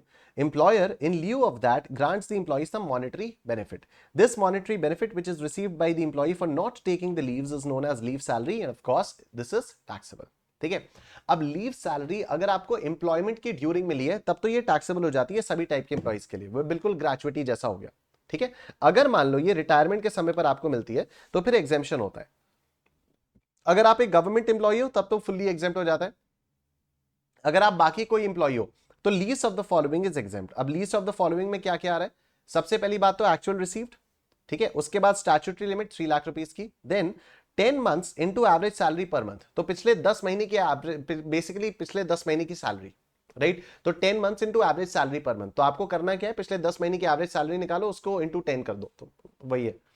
Leave credit into average salary per month, मतलब यहां पर यह बात हो रही है कि आपके पास कितने महीनों की छुट्टियां बची हुई हैं। ठीक है, आपके पास कई दिनों की छुट्टियां होंगी, उन दिनों को पहले मंथ्स में कन्वर्ट करो तो वो आ जाता है लीव क्रेडिट इन मंथ्स। हो सकता है कोई कहे कि हमने अपनी पूरी जिंदगी में जितने भी काम किया है इस ऑर्गेनाइजेशन में, जितने भी साल हमने काम किया है, तो हमारे पास 300 लीव्स अभी भी अनयूटिलाइज पड़ी हैं। ठीक है, तो अभी 300 लीव्स डिवाइडेड बाई 30, तो ये आपका आ जाएगा 10 मंथ्स, मतलब 10 महीने की छुट्टी आपके पास अभी भी अनयूटिलाइज पड़ी हुई है। तो हर महीने का आपका एवरेज सैलरी क्या है पर मंथ की, उससे मल्टीप्लाई कर दो। ये भी एवरेज सैलरी कैसे आएगी, लास्ट 10 मंथ्स की सैलरी का एवरेज आएगा। ठीक, आओ, एवरेज सैलरी पर मंथ मतलब average of last 10 months up to the date of retirement. तो एवरेज बेसिक सैलरी लेते हो 10 महीने की, एवरेज डीए इन टर्म्स लेते हो, और एवरेज कमीशन ऑन टर्नओवर, ये टर्नओवर ऑन कमीशन नहीं, एवरेज कमीशन ऑन टर्नओवर लेते हो आप पिछले 10 महीनों का। लीव क्रेडिट का मतलब क्या होता है, leaves allowed minus leave taken. ठीक है, और leave allowed can not exceed 30 days for every completed year. मतलब इनकम टैक्स लॉ ने ये वाली लिमिट रखी है, एम्प्लॉयर चाहे तो कितनी भी छुट्टियां दे दे साल भर में आपको। ठीक है, लेकिन इनकम टैक्स के हिसाब से leaves allowed can not exceed 30 days पर कंप्लीटेड ईयर। राइट, अब आओ ये वाला सवाल करते हैं गोपाल वाला, तो आपको अच्छे से काफी सारी चीजें समझ में आएंगी। देखो गोपाल वाला क्वेश्चन देखते हैं। तो यहां पर क्या है, मिस्टर गुप्ता, सॉरी गोपाल नहीं Gupta, mister Gupta retired on 1st December 2022 after 20 years of service and received leave salary of 5 lakh rupees. ठीक है, तो रिटायरमेंट के समय मिल रही है तो एग्जेम्पशन में आएगा, least of the following will be exempt. Other details of his salary income are basic salary 5,000 rupees per month. 1,000 rupees was increased from with effect from 1st April 2022. अब देखो ये 1st दिसंबर को रिटायर हो गए, तो इसके पीछे के 10 महीने काउंट करो. ठीक है, इसके पीछे के 10 महीने काउंट करो तो फरवरी से आएगा, फरवरी मार्च मतलब 1 फरवरी से आएगा ना, फरवरी मार्च अप्रैल मई जून जुलाई अगस्त सितंबर अक्टूबर. ठीक है, नहीं मार्च से आएगा, मार्च से आएगा, मार्च अप्रैल मई जून जुलाई अगस्त सितंबर अक्टूबर नवंबर दिसंबर. नहीं गलत बोल दिया, फरवरी से ही बोल रहा था मैं. फरवरी 10 महीने का लेना है ना मैं, हाँ, तो फरवरी मार्च अप्रैल मई जून जुलाई अगस्त सितंबर अक्टूबर नवंबर, राइट. तो फरवरी से लेकर नवंबर तक की सैलरी आपको कैलकुलेट करनी पड़ेगी, उसका एवरेज लोगे तब जाकर आपकी एवरेज सैलरी निकलेगी. ठीक है, ये जो सैलरी 5,000 रुपए महीना है, इसमें 1,000 रुपए बढ़ा था विद इफेक्ट फ्रॉम 1 अप्रैल 2022. यानी फरवरी और मार्च में सैलरी कितनी रही होगी, 4,000 रुपीज पर मंथ. तो 4,000 इंटू 2 प्लस 5,000 इंटू 8, ये है इनकी basic salary for the last 10 months, right. Dearness allowance 3,000 rupees per month, 60% of which is for retirement benefit, right. तो 6 3 18, 1800 इंटू 10, ये डियरनेस अलाउंस है. Commission 500 rupees per month. अब ये commission on turnover तो दिया नहीं है तो जाने दो इसको. बोनस 1,000 रुपीज पर मंथ, इससे भी कोई मतलब हमें नहीं है. Leave availed during the services 480 days and he was entitled to 30 days of leave every year, right. तो 20 इयर्स की सर्विस, टोटल एंटाइटलमेंट इसका लीव्स का कितना था, टोटल एंटाइटलमेंट कितना था, टोटल इसको कितनी छुट्टियां अलाउड थी, 20 साल इंटू ये, तो 600 डेज इसको अलाउड थे लीव्स में. और इसने लीव अवेल कितनी की है, 480 डेज की लीव्स इसने अवेल की हैं. तो अभी इसके पास लीव्स का क्रेडिट कितने डेज का है, 600 माइनस 480 डेज, 600 माइनस 480 डेज का, यानी 120 डेज का लीव का क्रेडिट है. इसको अगर हम मंथ्स में करें तो 4 मंथ्स का लीव क्रेडिट आपके पास अवेलेबल है. 4 months leave credit is available, 4 months leave credit is available. ठीक है, you are required to compute his taxable leave salary assuming he is a government employ. अगर गवर्नमेंट एम्प्लॉय है तो retirement के time पर जितना भी लीव सैलरी मिलती है वो कंप्लीटली एग्जेम्प्ट होती है. नॉन गवर्नमेंट एम्प्लॉय के केस में देखो क्या होता है. पहले तो आपको 5 लाख रुपीस मिला, अब इसमें से least of the following will be exempt. पहला, actual leave salary received which is 5 lakh rupees. दूसरा, statutory limit which is 3 lakh rupees. अब आपको करना क्या है, अब आपको यहां पर करना है 10 months into average salary per month. ठीक है, 10 months into average salary per month. अब एवरेज सैलरी में आएगा क्या, एवरेज सैलरी में आ जाएगा आपका basic plus DA in terms plus commission on turnover. तो यहां पर बेसिक तो ये आ गया 4,000 इंटू 2 यानी 8,000, और ये 5 8 40,000, तो 48,000 प्लस 18,000, तो 48 प्लस 18 कितना हो जाता है 6, और ये 5 6 66,000 रुपीज. 66,000 डिवाइडेड बाई 10 यानी 6,600 rupees will be the average salary per month. उसको मल्टीप्लाई करोगे 10 से तो यहां पर आ जाएगा 66,000 रुपीज, ये आ जाएगा 66,000 रुपीज. उसके बाद leave credit into average salary per month. ठीक है, leave credit into average salary per month. तो देखो एवरेज सैलरी पर मंथ तो 6,600 आ गई, और लीव क्रेडिट कितने मंथ्स का है, 4 मंथ्स का लीव क्रेडिट है. तो 6,600 इंटू 4, 6,600 इंटू 4. ठीक है, तो लीव क्रेडिट में क्या आ जाएगा, 6,600 इंटू 4, ये आ जाएगा 26,400. तो 26,400 आपका ये हो गया. इसमें से जो भी लीस्ट है वो एग्जेम्प्ट हो जाएगा, 26,400 एग्जेम्प्ट हो जाएगा, एंड 473,600 विल बी टैक्सेबल. बाकी नोट्स वगैरह आप लोग अपने आप से पढ़ सकते हो. ठीक है, नेक्स्ट आता है profit in लिeu of salary and that is known age pension. अब पेंशन 2 प्रकार की होती है. पेंशन वैसे होता क्या है, रिटायरमेंट के टाइम पर आपको मिलती है, एम्प्लॉई को रिटायरमेंट के टाइम पर एम्प्लॉयर से मिलती है. रिटायरमेंट के टाइम पर क्या, रिटायरमेंट के बाद लगातार मिलती रहती है, तो उसको पेंशन कहते हैं, राइट. अब एम्प्लॉई के पास 2 ऑप्शंस होते हैं, या तो वो अपनी पेंशन को कम्यूट करा ले. कम्यूट करा ले का मतलब जो हम लोगों ने सीए फाउंडेशन के मैथ्स में टाइम वैल्यू ऑफ मनी में एक सवाल पढ़ा था कि कोई एक बंदा रिटायर हुआ, उसको 13 साल की लाइफ एक्सपेक्टेंसी है, उसने कहा कि मेरे को एक सिंगल पैसा चाहिए इक्विवेलेंट टू माय पेंशन. ठीक है, उसको 14,400 की पेंशन मिल रही थी, हर 6 महीने पर 7,200 की पेंशन मिल रही थी, और आपसे क्वेश्चन पूछा गया था what single sum would be equivalent to his pension, है ना. तो फिर हम लोगों ने उसकी present value of annuity regular निकाली थी, राइट. तो ये सीए फाउंडेशन में हम लोगों ने पढ़ा था. तो यहां पर भी वही चीज होती है. कम्यूटेड पेंशन का मतलब होता है कि आपको जितना भी पैसा मिलने वाला है आप उसका थोड़ा सा पोर्शन की प्रेजेंट वैल्यू ले लो अभी. ठीक है, पेंशन आपको एन्युटी में मिलेगी तो उसकी आप प्रेजेंट वैल्यू ले लो. और अनकम्यूटेड पेंशन का मतलब होता है कि आपको मंथली मिल रही है. ठीक। तो अगर आप रिटायर हो गए और उसके बाद आपको मंथली पेंशन लगातार मिल रही है, मतलब अनकम्यूटेड पेंशन आपको मिल रही है, तब तो वो तो टैक्सेबल होगी सभी इंप्लॉइज के लिए। ठीक है। मेरे ग्रैंडफादर वो सेशंस कोर्ट में जज थे पहले, राइट, अभी वो रिटायर्ड है, तो अभी भी जो उनको पेंशन मिलती है हर महीने वो टैक्सेबल होती है, राइट। कम्यूटेड पेंशन का मतलब होता है लमसम पेंशन, इसमें एग्जेम्पशन आ जाता है। अगर गवर्नमेंट इंप्लॉइज से क्या केस है तब तो फुली एग्जेम्प्ट हो जाएगी। अदर इंप्लॉइज के केस में डिपेंड करेगा कि क्या उस इंप्लॉय को ग्रेचुइटी मिली है। अगर उस इंप्लॉय को ग्रेचुइटी भी मिली है तो पेंशन का एग्जेम्पशन हो जाएगा वन थर्ड ऑफ पेंशन, और अगर ग्रेचुइटी नहीं मिली है तो पेंशन का एग्जेम्पशन हो जाएगा हाफ इनटू पेंशन। ठीक। क्वेश्चन करते हैं और क्लैरिटी आएगी। देखो, Mr. Sagar, who retired on 1st October 2022, Mr. Sagar retired on 1st October 2022, is receiving 5,000 rupees per month as pension. ठीक है। ऑन 1st February 2023, मतलब रिटायरमेंट के कितने महीने बाद? अक्टूबर नवंबर दिसंबर जनवरी, हाँ अक्टूबर नवंबर दिसंबर जनवरी, रिटायरमेंट के 4 महीने बाद 1st February 2023 को ही commuted 60% of his pension and received 3 lakh rupees as commuted pension. ठीक है। मतलब टोटल पेंशन का 60% इन्होंने कम्यूट करवा लिया और उसके बदले इनको 3 लाख रुपीस मिला। तो टोटल पेंशन कितनी रही होगी जो साल भर में आपको एन्युटी के फॉर्म में मिलेगी? वो टोटल पेंशन कितनी रही होगी? टोटल पेंशन को अगर हम लोग एक्स मान लें तो 60% of x will be what? 3 lakh rupees. ठीक है। तो x will be what? 3 lakh rupees divided by 60%। 3 lakh rupees divided by 60%, यही है, divided by 60%, this is what? 5 lakh rupees. तो टोटल पेंशन आपकी कितनी हो गई? टोटल पेंशन हो गई आपकी 5 लाख रुपीस।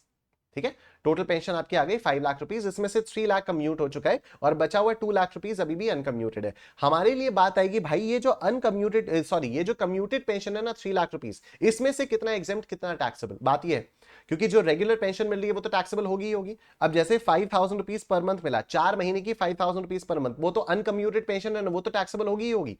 प्रीवियस ईयर 22-23 में अगर हम लोग देखें तो 5,000 रुपीज पर मंथ 4 महीने की पेंशन, वो तो आपकी टैक्सेबल होगी होगी। उसके बाद 1st February को आपने 3 लाख रुपीस कम्यूट करवा लिया। इस कम्यूटेड पेंशन में से हम देखेंगे कि आपको अगर आप गवर्नमेंट एम्प्लॉय हो तो फुली एग्जेम्प्ट हो जाएगी।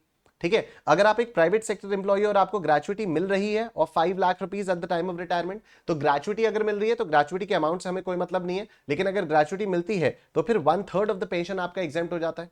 ठीक है। 1/3 पेंशन टोटल आपकी कितनी है? 5 लाख रुपीस आपकी टोटल पेंशन है, इसका 1/3 एग्जेम्प्ट हो जाएगा।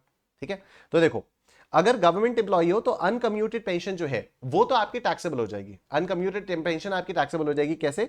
5,000 रुपीज 4 मंथ्स के लिए पूरी पूरी टैक्सेबल। अब 1st February को कम्यूट करवाया तो फरवरी और मार्च में 40% पेंशन तो अभी भी मिलेगी ना। जब तक आपने पेंशन को कम्यूट नहीं करवाया था तब तक आपको 5,000 रुपीज मंथली पेंशन मिल रही थी।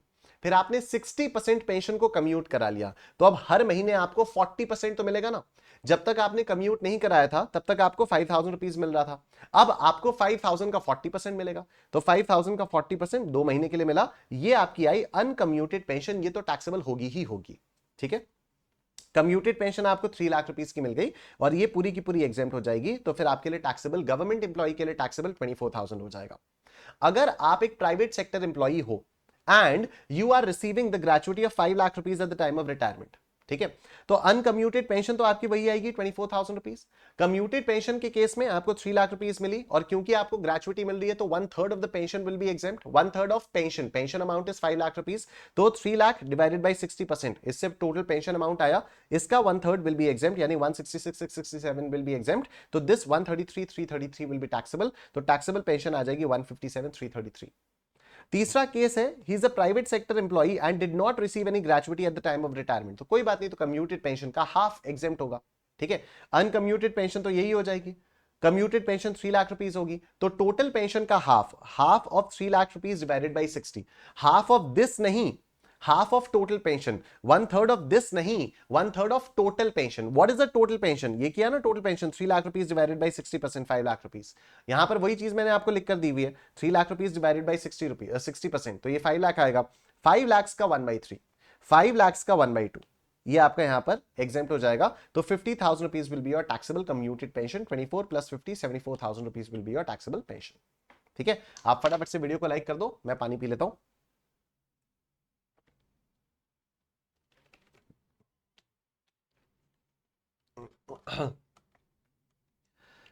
आओ सर, नेक्स्ट कॉन्सेप्ट हमारा आता है लीव ट्रैवल कंसेशन। काफी इंटरेस्टिंग कॉन्सेप्ट है। लीव ट्रैवल कंसेशन में क्या होता है कि आपका जो टिकट होता है ना, ट्रैवल का जो टिकट होता है, उसका एग्जेम्पशन आपको मिल जाता है। मतलब अगर आप घूमने जा रहे हो और आपका टिकट आपके एम्प्लॉयर ने करके दिया, तो उस टिकट के लिए जो भी मतलब जो भी प्राइस था टिकट का, वो तो आपके एम्प्लॉयर ने दे दिया, तो कायदे से तो पर्क विजिट हो जानी चाहिए, लेकिन वो पर्क विजिट आपकी एग्जेम्प्ट हो जाती है। ठीक है। An employer can reimburse the traveling expenses of the employee or his relatives. This is known as leave travel concession. It is exempt under section 10(5) subject to certain conditions. The conditions are given below. इधर देखो, अगर travel by air है तो least of the following will be exempt, या तो actual expenses या तो economy class का फेयर। मतलब बिजनेस क्लास में आप नहीं जाओगे, बिजनेस क्लास का अगर टिकट एम्प्लॉयर ने रीइंबर्स किया तो फिर उसमें जो एक्सपेंडिचर, उसमें जो एग्जेम्पशन मिलेगा वो सिर्फ इकोनॉमी क्लास का मिलेगा। अगर आपने हवाई जहाज के अलावा किसी और मोड से ट्रैवल किया है तो फिर, अगर आपने रेलवे से ट्रैवल किया है तो रेलवे फैसिलिटी अगर अवेलेबल एट द डेस्टिनेशन में रेलवे फैसिलिटी अवेलेबल होगी तभी तो आप ट्रेन से ट्रैवल करोगे, तो least of the following will be exempt, actual expenses या first class AC railway fare. ठीक है, तो या तो एक्चुअल एक्सपेंसेस या तो फर्स्ट एसी का जो भी किराया होगा वो आपका हो जाएगा, एग्जेम्प्ट हो जाएगा। अगर वहां पर रेलवे फैसिलिटी अवेलेबल नहीं है तो फिर क्या वहां पर recognised public transport facility available है? अगर हाँ तो least of the following is exempt, या तो एक्चुअल एक्सपेंसेस या तो डीलक्स क्लास बस फेयर। और अगर वहां पर रिकॉग्नाइज्ड पब्लिक ट्रांसपोर्ट फैसिलिटी भी अवेलेबल नहीं है तो फिर या तो एक्चुअल एक्सपेंसेस या तो उतने सिमिलर डिस्टेंस का फर्स्ट क्लास रेलवे फेयर, उतना आपको एग्जेम्पशन मिल जाएगा। ठीक। LTC exemption is available only for travel of assessee, spouse, children and dependent relatives. Right, तो असेसी, स्पाउस, चिल्ड्रन और डिपेंडेंट रिलेटिव्स। डिपेंडेंट रिलेटिव्स में कौन? Mother, father, brother, sister. Exemption of LTC is available only for 2 children born on or after 1st October 1998। ठीक है, तो 1 अक्टूबर 1998 के बाद सिर्फ 2 ही बच्चों के लिए LTC का आपको बेनिफिट मिलेगा।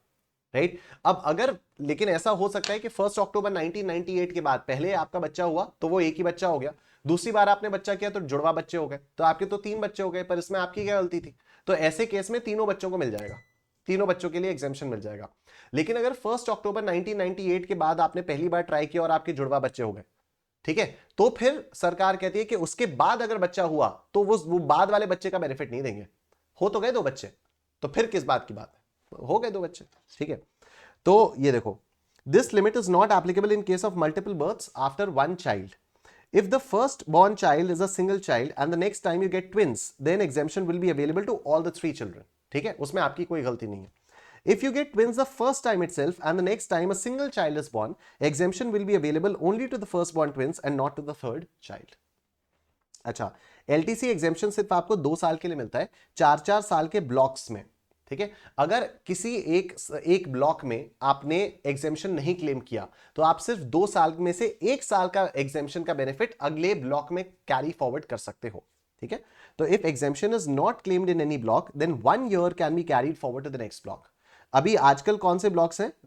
2018 से 2021 एक ब्लॉक था, और अभी करंटली जो ब्लॉक चल रहा है वो 2022 से 2025 वाला ब्लॉक चल रहा है।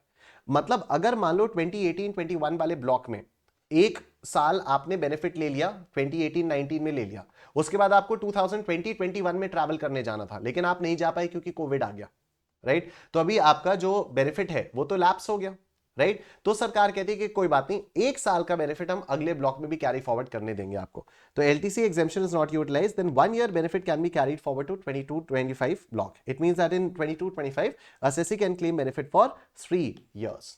Right? आओ ये वाला सवाल देखते हैं। Mr. D went on a holiday on 25th December 2022 to Delhi with his wife and 3 children. One son aged 5 years, twin daughters aged 3 years. पहले कौन पैदा हुआ होगा? लड़का पैदा हुआ होगा, उसके बाद 2 जुड़वा बेटियां आई। ठीक है, तीनों बच्चों के लिए मिल जाएगा। They went by flight, economy class, and the total cost of tickets reimbursed by the employer was 60,000.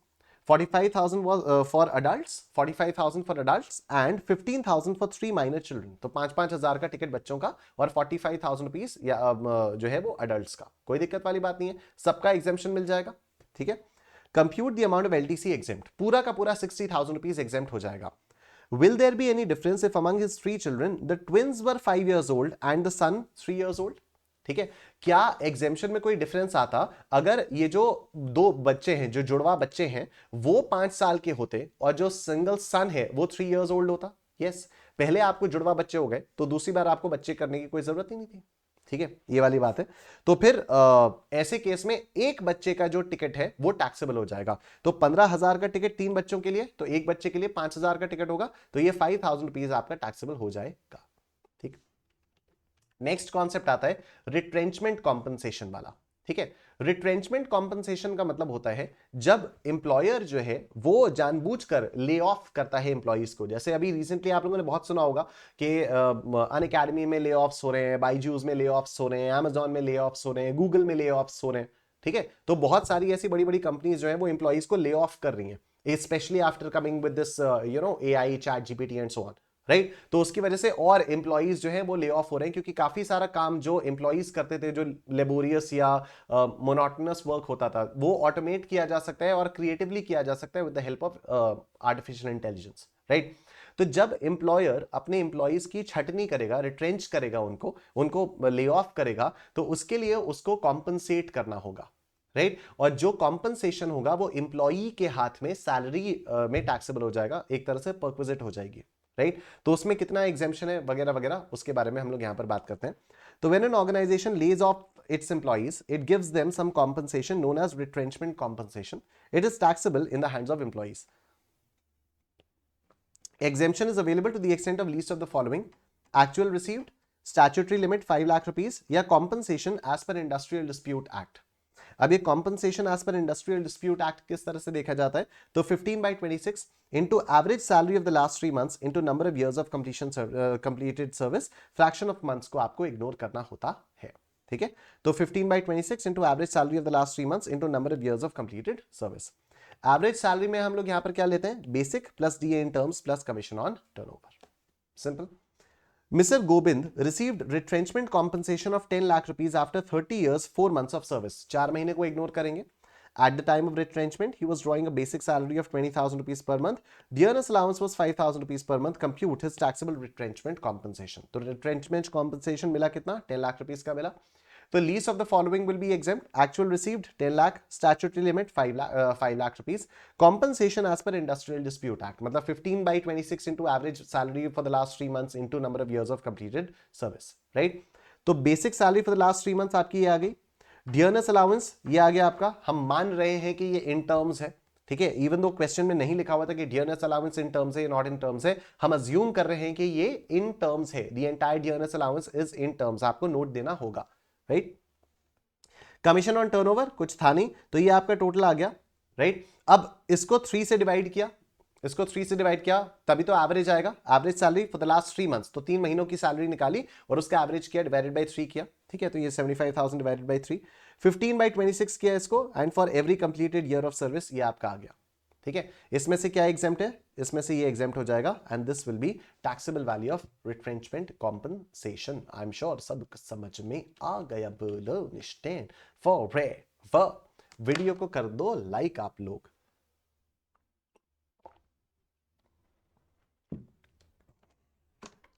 उसके बाद आता है हमारे पास अगला concept, voluntary retirement compensation scheme.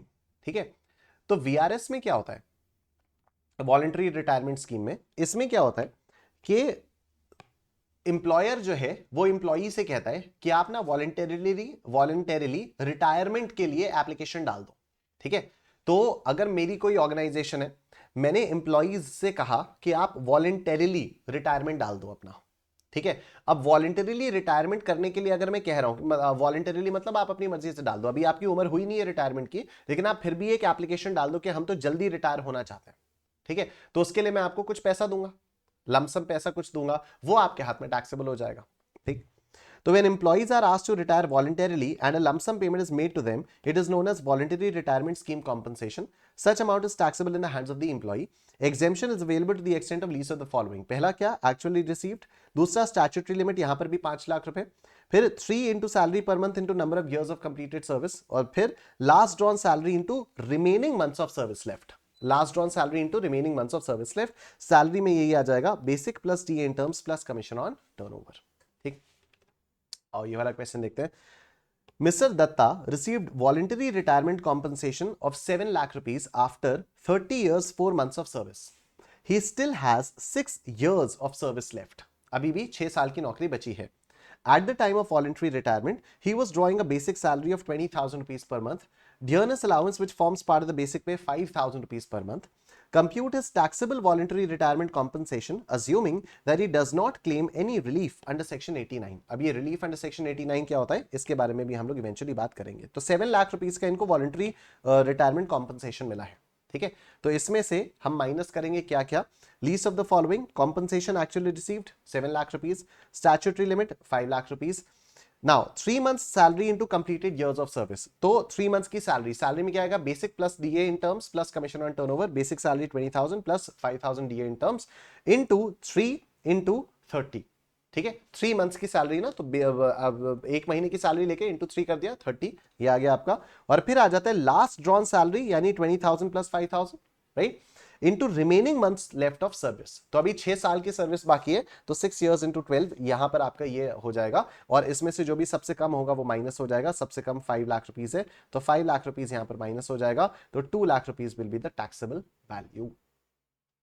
ठीक है, 2 lakh rupees will be the taxable value. अब आओ इधर, tax on non monetary perquisites borne by employer on behalf of employee.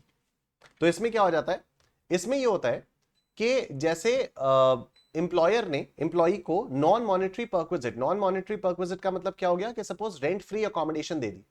ठीक है, मतलब पैसे नहीं दिए लेकिन पैसे के बदले कुछ दे दिया, तो rent free accommodation is an example of a non monetary perquisite. ठीक है, एक लैपटॉप दे दिया यूज करने के लिए, तो ये क्या हो गया, नॉन मॉनेटरी परक्विजिट. हम आपको पैसा नहीं दे रहे हैं कि जाओ लैपटॉप खरीद लो, हम आपको एक लैपटॉप ही दे रहे हैं, तो these are non monetary perquisites. ठीक है, क्या होता है, जब भी कोई एम्प्लॉयर एम्प्लॉई को कुछ भी पैसा देता है तो एम्प्लॉयर को टीडीएस काटना पड़ता है.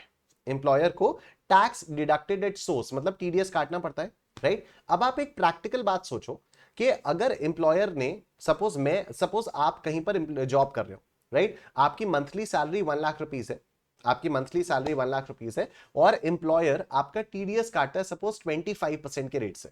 25% के रेट से सपोज आपका टीडीएस काटता है. टीडीएस वाले रूल्स हम लोग बाद में पढ़ेंगे, लेकिन मान लो अभी 25% के रेट से आपका टीडीएस काटता है, राइट. तो एम्प्लॉयर आपको 1 लाख रुपीस नहीं देगा, आपको 75,000 रुपीस देगा. और आपको पता है कि आपको अपनी ग्रॉस सैलरी में 1 लाख रुपीस इंक्लूड करना है.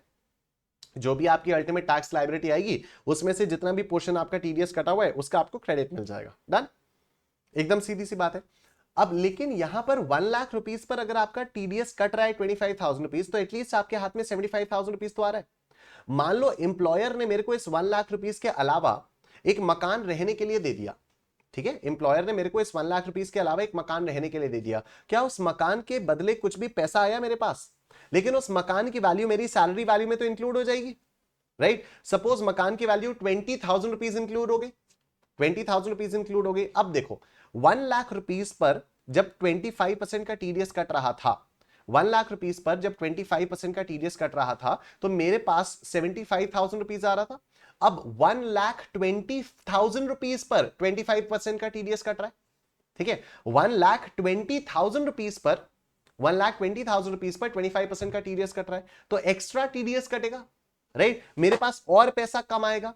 मेरे पास कम पैसा क्यों आए भाई, मेरे पास कम पैसा क्यों आए भाई, राइट. तो फिर एम्प्लॉयर क्या करता है कि ये जो नॉन मॉनेटरी परक्विजिट हुई ना 20,000 रुपीस का मकान, इस पर जो टीडीएस काटा वो एम्प्लॉयर अपनी ही जेब से जमा कर देता है टैक्स डिपार्टमेंट में, वो अपनी ही जेब से जमा कर देता है. तो tax on non monetary perquisites borne by employer on behalf of employ. देखो section 10 CC provides the exemption to an employee in respect of the tax paid by his employer on his behalf on the non-monetary perquisites received by such employee.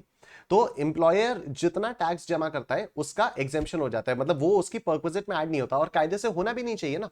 जो non monetary perquisite है वो तो ठीक है, लेकिन अगर employer ने उस पर टैक्स अपने बिहाफ पर पे कर दिया तो वो टैक्स अल्टीमेटली तो मेरे को ही बेयर करना था ना, अल्टीमेटली वो टैक्स मुझे ही पे करना था, तो फिर वो मेरे हाथ में एग्जेम्प्ट हो जाएगा. मतलब ये नहीं होगा कि नहीं देखो वो 20,000 रुपीस के ऊपर जो टीडीएस कटा वो भी एम्प्लॉयर ने अपनी जेब से दिया है तो वो भी तुम्हारे लिए परक्विजिट हो जाएगी, तो उस पर भी तुम्हें टैक्स पे करना होगा. ये नॉनसेंस नहीं होगी. However, as per section, hence such tax paid shall not form part of employees gross salary. ठीक है, तो नॉन मॉनेटरी परक्विजिट्स पर जो भी एम्प्लॉयर टैक्स पे करेगा वो पैसा मेरी परक्विजिट्स में ऐड नहीं होगा। मेरी परक्विजिट्स में सिर्फ और सिर्फ वो नॉन मॉनेटरी परक्विजिट ही ऐड होगी, उस पर जो टैक्स काट कर एम्प्लॉयर जमा करेगा वो ऐड नहीं होगा, right. However, as per section 40A5, tax paid by employer is not a deductible expenditure. ठीक है, tax paid by employer is not a deductible expenditure, therefore employer can not claim a deduction of the tax paid for non monetary perquisites. तो employer अपनी तरफ से अगर वो पैसा देगा तो एम्प्लॉयर को उसको P&L में यहां पर डेबिट करने के लिए नहीं मिलेगा, राइट। उसके बाद आ जाता है हमारा tax treatment of provident funds. तो प्रोविडेंट फंड क्या होता है? प्रोविडेंट फंड बेसिकली एक फाइनेंशियल फंड कह लो, या फिर वो कुछ एक बेसिकली रिटायरमेंट में आपकी हेल्प करने के लिए प्रोविडेंट फंड बनाया जाता है, ठीक है। तो क्या होता है कि जब भी आप कहीं पर भी जॉब करने जाओगे ना, तो आपका एक प्रोविडेंट फंड अकाउंट खुलवाया जाएगा, ठीक है। आपका ईपीएफओ के साथ एक ऑर्गेनाइजेशन होती है, गवर्नमेंट ऑर्गेनाइजेशन है, employees provident fund organisation, right. तो एम्प्लॉइज प्रोविडेंट फंड ऑर्गेनाइजेशन के साथ आपका एक पीएफ अकाउंट खुलवाया जाएगा और आपकी सैलरी में से हर महीने कुछ कुछ पैसा काट कर उस पीएफ अकाउंट में डाला जाएगा। थोड़ा सा पैसा आपके सैलरी में से काट कर डाला जाएगा और थोड़ा सा पैसा, उतना बराबर पैसा एम्प्लॉयर खुद अपने पास से उसमें डालेगा, आपके पीएफ अकाउंट में डालेगा, ठीक है। तो एम्प्लॉयर भी डाल रहा है, एम्प्लॉई भी डाल रहा है, तो इसमें दोनों का कंट्रीब्यूशन हो रहा है, एम्प्लॉयर का भी कंट्रीब्यूशन हो रहा है, एम्प्लॉई का भी कंट्रीब्यूशन हो रहा है।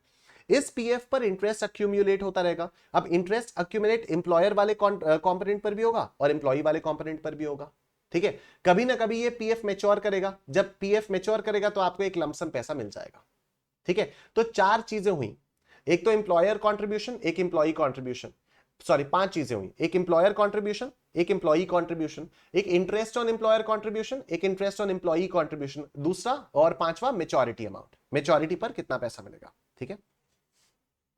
तो provident fund is basically an investment vehicle which is generally used by the public to build wealth and save taxes, ठीक है। इसमें जो भी आप इन्वेस्ट करते हो उतना पैसा आपको रिडक्शन मिल जाता है ग्रॉस टोटल इनकम में से, उसको आपको रिडक्शन करने के लिए मिल जाता है सेक्शन 80C में, उसके बारे में हम लोग बात करेंगे eventually. In a provident fund scheme, employer deducts a certain amount from the salary of employee for the purpose of contribution towards a fund and the employer also contributes to the same. तो employer और employee दोनों का contribution जाता है। Both the contributions are invested in securities and interest earned thereon is credited to the fund, ठीक। Hence provident fund consists of employer's contribution and interest thereon and employee's contribution and interest thereon. चार type के provident funds होते हैं। एक होता है statutory provident fund, इसमें सब कुछ एग्जेम्प्ट होता है, ठीक है। Interest on employers contribution exempt, interest on employees contribution exempt, employer का कंट्रीब्यूशन एग्जेम्प्ट, एम्प्लॉय का कंट्रीब्यूशन तो वैसे भी टैक्स फ्री हो जाता है, और जो भी मैच्योरिटी पर लमसम मिलता है वो भी एग्जेम्प्ट, ठीक है। फिर होते हैं आपके पास recognised provident funds, unrecognised provident funds, और फिर होते हैं पब्लिक प्रोविडेंट फंड्स। ये जो शुरू के तीन होते हैं ना, ये स्टैट्यूटरी, रिकॉग्नाइज्ड और अनरिकॉग्नाइज्ड, ये सिर्फ एम्प्लॉइज के लिए होते हैं, ठीक है। पर मैं तो एम्प्लॉई नहीं हूं, मेरा अनअकैडमी के साथ कोई एम्प्लॉयर एम्प्लॉई कॉन्ट्रैक्ट तो है नहीं, तो मुझे अगर अपनी वेल्थ बिल्ड करनी है तो फिर मैं कहां जा सकता हूं? मैं पब्लिक प्रोविडेंट फंड में अपना पैसा इन्वेस्ट कर सकता हूं, राइट। चलो सबसे पहले स्टैट्यूटरी प्रोविडेंट फंड के बारे में बात करते हैं। तो this is applicable to government companies only such as railways etcetera. The taxability of various incidences is discussed below. तो देखो मैं एकदम सिंपल है, एम्प्लॉयर्स कंट्रीब्यूशन एग्जेम्प्ट है, एम्प्लॉइज कंट्रीब्यूशन टैक्सेबल है लेकिन उसका 80C में रिडक्शन मिल जाएगा। 80C आप लोगों को याद होगा, ग्रॉस टोटल इनकम में से कुछ डिडक्शंस अलाउड होते हैं, तो 80C में उसका रिडक्शन मिल जाता है। तो any contribution to the provident fund is allowed as a reduction from the gross total income under section 80C, right. बाकी reductions from gross total income वाले चैप्टर में इसके बारे में और डिटेल में बात करेंगे। Interest on employers contribution exempt है, interest on employees contribution exempt है, जो लमसम पेमेंट मिलेगा रिटायरमेंट या टर्मिनेशन पर वो भी आपका एग्जेम्प्ट हो जाता है। तो इससे रिलेटेड एग्जाम में कभी कोई क्वेश्चन नहीं आएगा, ठीक। रिकॉग्नाइज्ड प्रोविडेंट फंड के बारे में बात करते हैं। तो funds which are approved by the commissioner of income tax are known as recognised provident funds. अब इसमें टैक्सेबिलिटी आप देखो, employers contribution is exempt up to 12% of the salary, ठीक है। एम्प्लॉयर का जो कंट्रीब्यूशन होता है वो एग्जेम्प्ट हो जाएगा up to 12% of the salary. मतलब 12% के ऊपर अगर एम्प्लॉयर ने कंट्रीब्यूट किया तो वो आपकी सैलरी का पार्ट हो जाएगा, उस पर आपको टैक्स पे करना पड़ेगा, ठीक है। इसको एग्जाम में शो कैसे करते हैं? इसको एग्जाम में शो ऐसे करते हैं, एम्प्लॉयर अगर आपके बिहाफ पर कुछ भी प्रोविडेंट फंड में कंट्रीब्यूट कर रहा है तो बेसिकली वो आपकी इनकम तो हो जा रही है, तो वो आपकी ग्रॉस सैलरी में इंक्लूड तो आप करोगे, लेकिन एम्प्लॉयर कंट्रीब्यूशन में ही आप लेस कर दोगे 12% ऑफ सैलरी, तो उतना एग्जेम्प्ट हो जाएगा, बचा हुआ टैक्सेबल हो जाएगा। एम्प्लॉइज कंट्रीब्यूशन टैक्सेबल तो है लेकिन उसका आपको 80C में रिडक्शन मिल जाता है, तो आपको सैलरी कंप्यूटेशन में कुछ भी नहीं करना होता उसका, ठीक है। क्योंकि जब आप सैलरी कंप्यूट कर रहे होते हो तो बेसिक सैलरी में तो बेसिक सैलरी, डीए, कमीशन वगैरह वो तो सब आपका ऑलरेडी आ गया, उसमें से कुछ पैसा आप निकाल कर डाल रहे होते हो, तो वो वाला जो पैसा आपने प्रोविडेंट फंड में डाला उसको अलग से फिर से आपको ग्रॉस सैलरी में ऐड करने की जरूरत नहीं है, वो ऑलरेडी एडेड है। जो सैलरी आपको मिल रही है उसी में से तो थोड़ा सा पोर्शन आप प्रोविडेंट फंड में डाल रहे हो, तो प्रोविडेंट फंड में डालने वाला जो एम्प्लॉई का कंट्रीब्यूशन है उसको आपको अलग से ग्रॉस सैलरी वगैरह वाली शीट में ऐड नहीं करना, क्योंकि वो तो ऑलरेडी एडेड है, राइट। लेकिन जब आपकी टोटल इनकम आ जाएगी, ग्रॉस टोटल इनकम आएगी, उसमें से 80C में आपको इसका डिडक्शन मिल जाता है, ठीक। इंटरेस्ट ऑन एम्प्लॉयर्स कंट्रीब्यूशन ये एग्जेम्प्ट हो जाता है up to 9.5% per annum. Interest on employees contribution भी एग्जेम्प्ट हो जाता है अप टू 9.5% पर एनम। इसका मतलब क्या है कि प्रोविडेंट फंड में कितना भी अमाउंट इन्वेस्टेड है, उस अमाउंट पर हो सकता है 10% इंटरेस्ट मिले, हो सकता है 12% इंटरेस्ट मिले, हो सकता है 20% इंटरेस्ट मिले, 9.5% तक का इंटरेस्ट, 9.5% तक का इंटरेस्ट एग्जेम्प्ट है, उसके ऊपर टैक्सेबल है। लमसम पेमेंट ऑन रिटायरमेंट और टर्मिनेशन इज ऑलवेज एग्जेम्प्ट, ठीक है। Lump sum amount received from RPF is exempt under section 1012 if employee has rendered services of 5 years और मोर। तो ये जो लमसम यहां पर हम लोगों ने कहा है कि एग्जेम्प्ट है, ये तभी एग्जेम्प्ट होगा अगर एम्प्लॉई उस ऑर्गेनाइजेशन में 5 साल या उससे ज्यादा के लिए टिका हुआ था। If employee rendered services for less than 5 years, then exemption allowed in respect of employer's contribution and interest shall be withdrawn. Right, तो एम्प्लॉयर का कंट्रीब्यूशन और उसमें जो भी इंटरेस्ट था जो आपको एग्जेम्प्ट मिल रहा था वो विथड्रॉ कर दिया जाएगा। However, in the following 3 cases, exemption shall not be withdrawn even though services less than 5 years. Employee retired due to ill health. Employee retired due to shutting down of employers business. Employee ने खुद employee retire हो गया तबियत खराब होने की वजह से। एम्प्लॉई रिटायर हो गया क्योंकि एम्प्लॉयर का बिजनेस ही बंद हो गया था। या तीसरा, employee has retired with the instruction that is balance in RPF should be transferred to new employee और to NPS account referred to under section 80CC-D। अब ये एनपीएस क्या होता है? NPS is new pension scheme, right. NPS is new pension scheme या national pension scheme. तो अगर आपने अपने प्रोविडेंट फंड वाला पैसा न्यू पेंशन स्कीम अकाउंट में डाल दिया तो भी ये आपको इसका एग्जेम्पशन मिल जाएगा, ठीक। आओ क्वेश्चन करते हैं। तो इस वाले क्वेश्चन से काफी अच्छी खासी क्लैरिटी आप लोगों की आ जाएगी, ध्यान देना था। Mr. B is working in XYZ Limited and has given the details of his income for the previous year 22-23. You are required to compute his gross salary from the details given below. Basic salary is 10,000 rupees per month. DA is 50% for retirement benefits and that is 8,000 rupees per month. Commission as a percentage of turnover is 0.1%. Turnover during the year was 50 lakh rupees. Bonus is 40,000 rupees. Gratuity is 25,000 rupees. His own contribution in the RPF is 20,000 rupees. अब देखो, employer's contribution to RPF is 20% of the basic salary. Interest accrued in the RPF at the rate of 13% per annum is 13,000 rupees. बहुत ध्यान से मेरी बातें सुनते रहना आप लोग। देखो, हम लोगों को निकालना क्या है? हमें ग्रॉस सैलरी निकालनी है, ठीक है। क्या बेसिक सैलरी आएगा? Yes, 10,000 rupees into 12, 10,000 rupees into 12 basic salary आपका आ गया। क्या डियरनेस अलाउंस आएगा? यस, 8,000 रुपीज इंटू 12, ठीक है। 8,000 इंटू 12 पूरा का पूरा 8,000 इंटू 12 ये आपका यहां पर आ गया। उसके बाद commission as a percentage of turnover 0.1 और टर्नओवर कितना है? 50 लाख, तो 0.1% ऑफ 50 लाख रुपीज यहां पर ये आएगा। 0.1% ऑफ 50 लाख रुपीज ये आ गया 5,000 रुपीज। अब आगे देखो, क्या बोनस टैक्सेबल होगा? यस, बोनस टैक्सेबल हो जाएगा। बोनस कितना है? 40,000 रुपीज का बोनस है, ये पूरा का पूरा टैक्सेबल हो गया है। ग्रेचुइटी, क्या ये ग्रेचुइटी रिटायरमेंट के टाइम पर मिल रही है? नहीं, ये gratuity during the course of employment मिल रही है, और अगर ड्यूरिंग सर्विस मिल रही है तो ये पूरी की पूरी ग्रेचुइटी टैक्सेबल हो जाएगी। 25,000 रुपीज आपका टैक्सेबल हो गया है।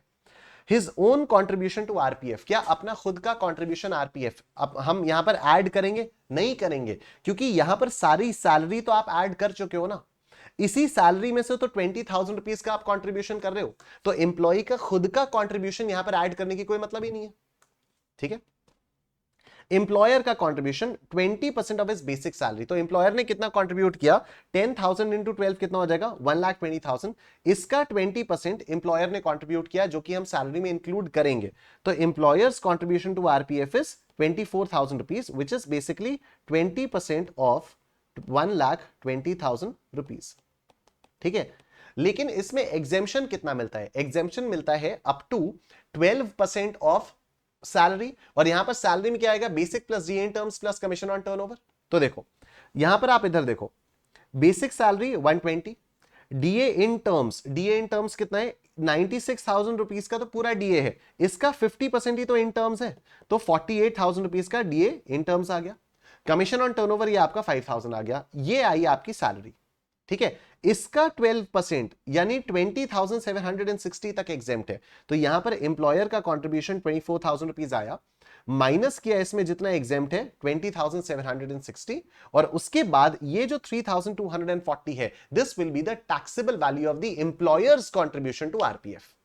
ठीक है, अब interest accrued in RPF account है 13% पर एनम 13,000 रुपीज, तो ये तो यहां पर आ ही जाएगा 13,000। अब इसमें से 9.5% एग्जेम्प्ट है।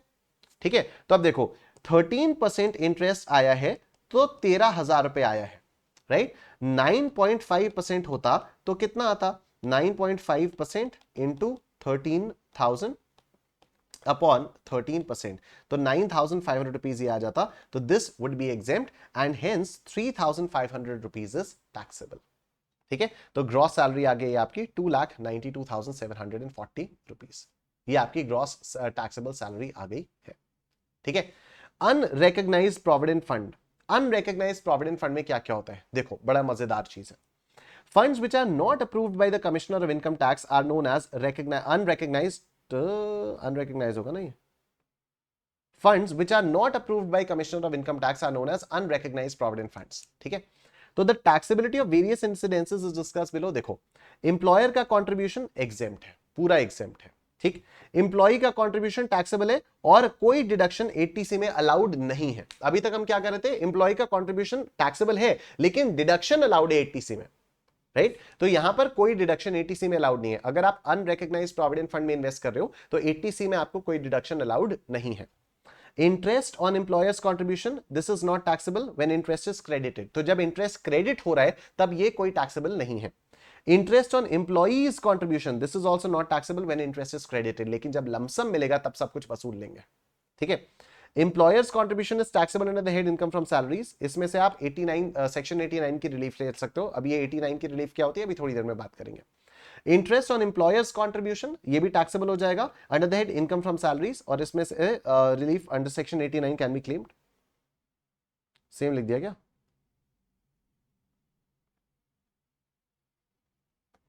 ये तो नहीं, ये एम्प्लॉयर का कंट्रीब्यूशन है और ये इंटरेस्ट ऑन एम्प्लॉयर कंट्रीब्यूशन है। ठीक है, तो एम्प्लॉयर का कंट्रीब्यूशन जो है वो भी टैक्सेबल हो जाएगा और जो एम्प्लॉयर के कंट्रीब्यूशन पर इंटरेस्ट मिला है वो भी टैक्सेबल हो जाएगा।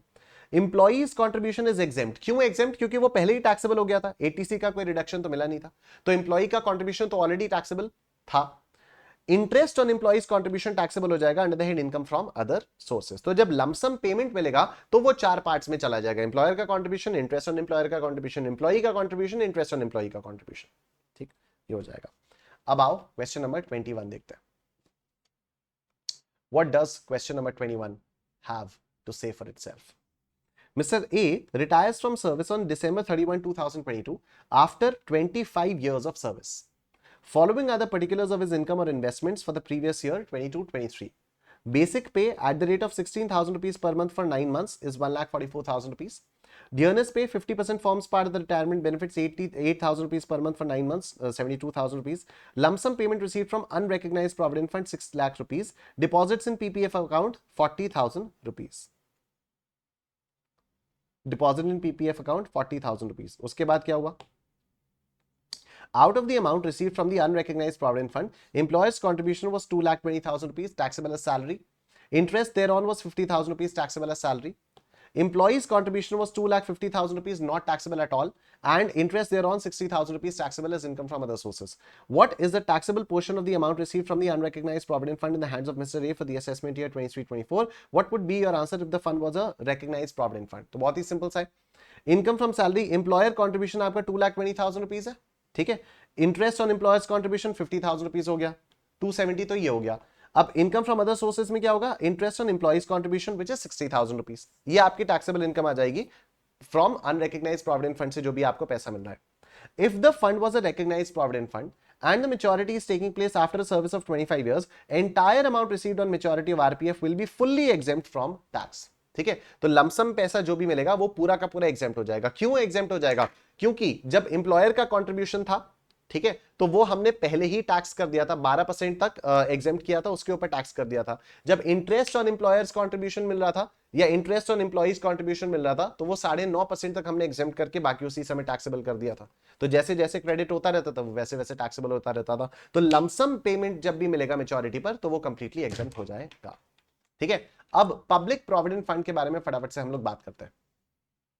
तो public provident fund is operated under the public provident funds act 1968.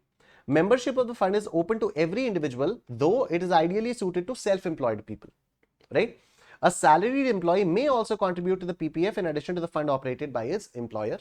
An individual may contribute to the fund on his own behalf and also on behalf of a minor of whom he is a guardian. ठीक है, तो मैं अपने नाम पर भी कर सकता हूं, और अगर कोई एक माइनर का मैं गार्डियन हूं या कुछ भी हूं, तो फिर मैं उसके बिहाफ पर भी इन्वेस्ट कर सकता हूं।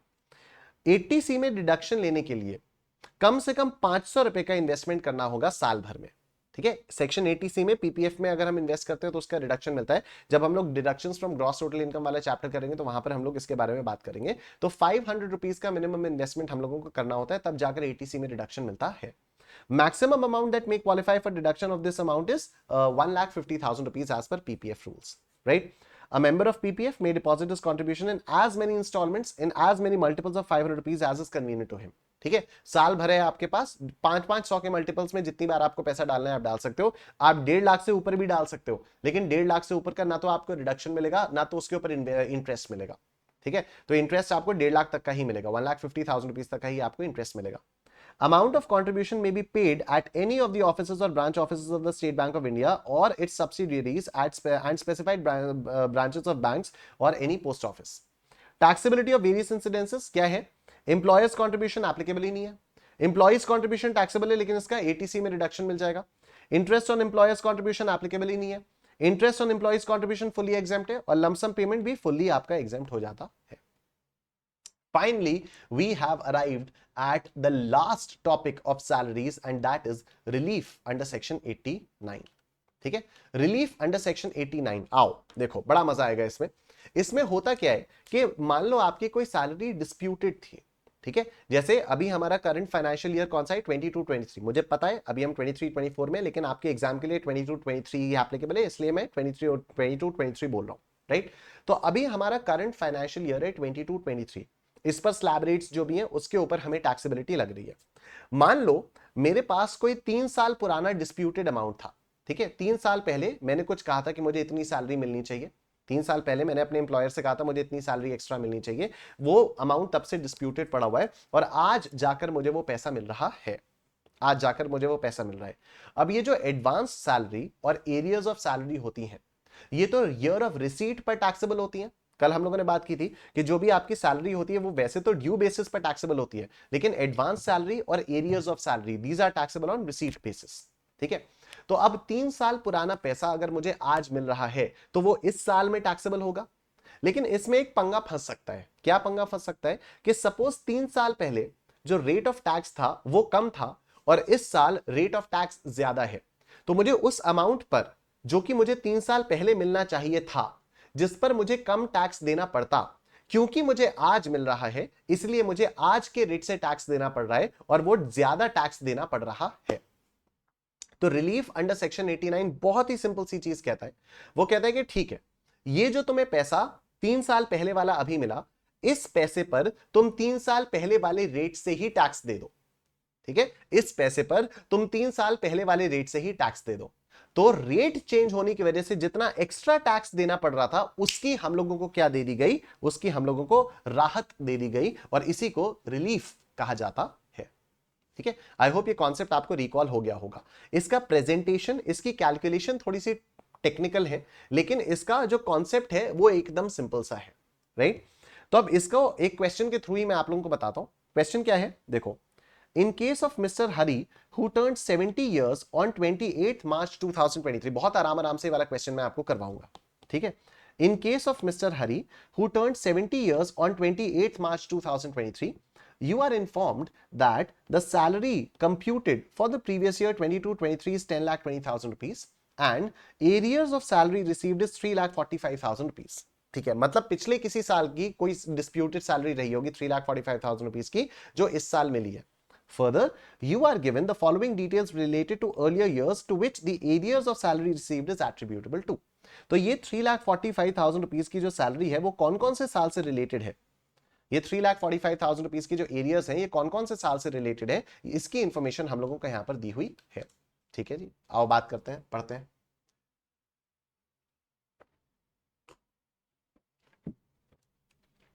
आप लोग प्लीज फटाफट से वीडियो को कर दो लाइक. प्रीवियस ईयर 10-11 में टैक्सेबल सैलरी 7,10,000 रुपीज थी और इसके एरियर्स जो आज मिले हैं वो 1,03,000 रुपीज मिले हैं. ठीक है, मतलब प्रीवियस ईयर 10-11 में इतनी सैलरी पर टैक्स लिया गया था, कायदे से दिस प्लस दिस मिलना चाहिए था, लेकिन 1,03,000 रुपीज मेरे को आज मिला है. प्रीवियस ईयर 2011-12 में 8,25,000 रुपीज मिला, बट 117 और मिलना चाहिए था, लेकिन ये आज मिला है.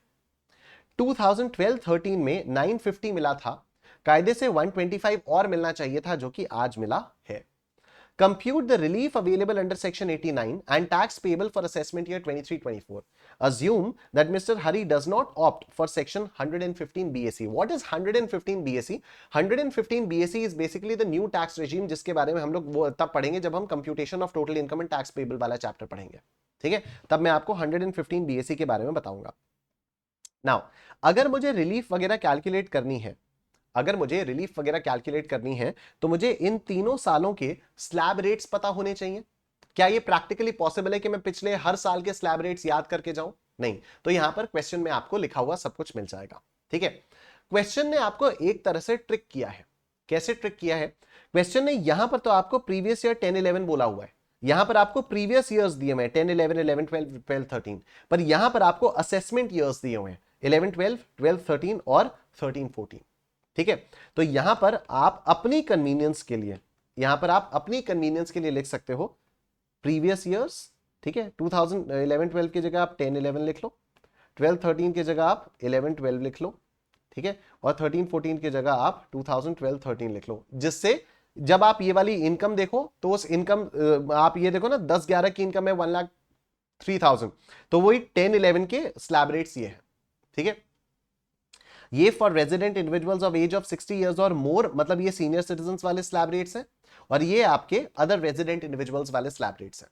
ठीक है, मिस्टर हरी जो है वो 70 इयर्स के कब हुए? 28 मार्च 2013 को हुए, 2023 को हुए. मतलब 60 इयर्स के कब हुए होंगे? ये 60 इयर्स के हुए होंगे 28 मार्च 2013 को हुए होंगे. मतलब प्रीवियस ईयर 12-13 में ये 60 इयर्स के हुए होंगे. प्रीवियस ईयर 12-13 में अगर ये 60 इयर्स के थे तो इन पर प्रीवियस ईयर 12-13 में हायर स्लैब रेट के हिसाब से टैक्स रेट लगेगा, मतलब हायर एग्जेम्पशन मिलेगा. सीनियर सिटीजन वाला रेट इन पर प्रीवियस ईयर 12-13 में लगेगा. प्रीवियस ईयर 11-12 और 10-11 में इन पर सीनियर सिटीजन वाला रेट नहीं लगेगा. ठीक है, आई होप आपको बात समझ में आ रही है कि कितना कॉम्प्रिहेंसिव टाइप का क्वेश्चन यहां पर ये दिया हुआ है. राइट, तो 28 मार्च 2023 को ये 70 इयर्स के हुए, मतलब 28 मार्च 2013 को ये 60 इयर्स के हुए होंगे. तो प्रीवियस ईयर 12-13 में ये 60 इयर्स के हुए, लेकिन यहां पर ये 60 के नहीं थे और यहां पर भी ये 60 के नहीं थे. तो अगर मुझे इन सालों के स्लैब रेट्स देखने हैं मिस्टर हरी के लिए, तो मैं कौन कौन से वाले स्लैब रेट्स देखूंगा? 10-11 के लिए मैं ये वाले स्लैब रेट्स देखूंगा, 10-11 के लिए मैं ये वाले स्लैब रेट्स देखूंगा, 11-12 के लिए मैं ये वाले स्लैब रेट्स देखूंगा, लेकिन 12-13 के लिए मैं ये वाले स्लैब रेट्स देखूंगा, क्योंकि 12-13 में ये सीनियर सिटीजन हो गए हैं. यहां पर सीनियर सिटीजन वाले रेट्स दिए हुए हैं, यहां पर नॉन सीनियर सिटीजन वाले रेट्स दिए हुए हैं. ठीक है, अभी जो हमारा education, health and education cess लगता है 4% का, पहले वो लगता था 2% का एजुकेशन सेस, और secondary and higher education cess 1% का, मतलब 3% का सेस लगता था. एजुकेशन सेस 2% का और secondary and higher education cess 1% का. ठीक, अब आप देखो, अब आपको करना क्या है? आप पहले तो ये देखो कि आपकी जो सैलरी है वो 10,20,000 रुपीज की है. ठीक है, और 3,45,000 रुपीज के एरियर्स मिले हैं. ठीक है, and arrears of salary of 3,45,000 rupees. तो अभी देखो ये हो क्या रहा है, इंक्लूडिंग एरियर्स अगर हम सैलरी देखें फॉर द असेसमेंट ईयर 23-24 तो कितना आ रहा है? करंट ईयर की सैलरी 10,20,000 रुपीज है और एरियर्स मिले 3,45,000 रुपीज के, ठीक है।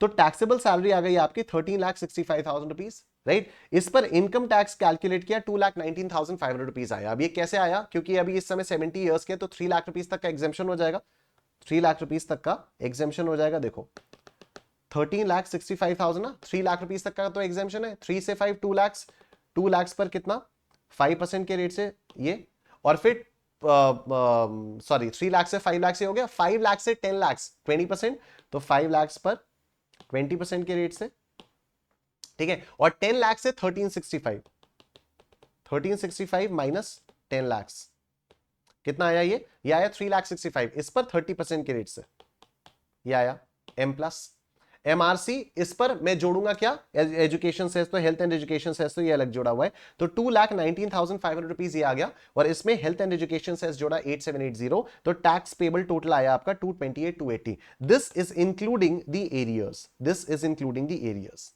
ठीक है।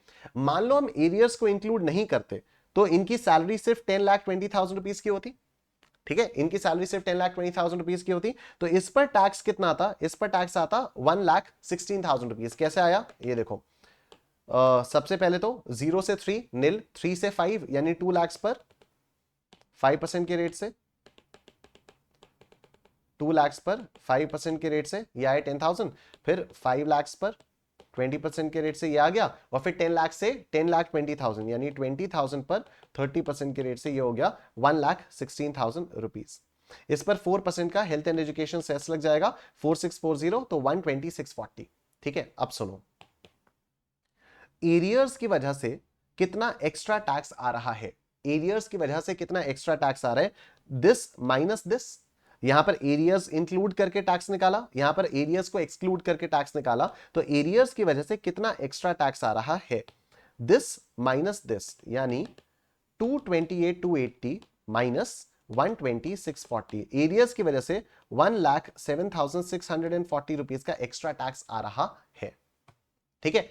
अब देखो आगे चलते हैं, यहां पर अब आपको क्या दिया हुआ है, computation of tax payable on areas of salary if charged to tax in their respective assessment years, if charged to tax in their respective assessment years। मैं आराम से समझाऊंगा, प्लीज बहुत आराम से सुनना, ठीक है, बहुत आराम से सुनना, कोई हड़बड़ी नहीं है अभी हमारे पास, लेकिन इसको समझने में टाइम लगेगा, बट वंस यू अंडरस्टैंड ना, आपको बहुत ही ज्यादा लॉजिकल लगेगा सब कुछ, और सिर्फ ऐसे देखने से आपको समझ में आएगा नहीं, तो please be very focused, very determined. Video को लाइक कर दो and let's see. Assessment year 11-12 यानी प्रीवियस ईयर 10-11, यहां पर प्रीवियस ईयर 11-12, और यहां पर प्रीवियस ईयर 12-13, यहां पर प्रीवियस ईयर 12-13, ठीक है।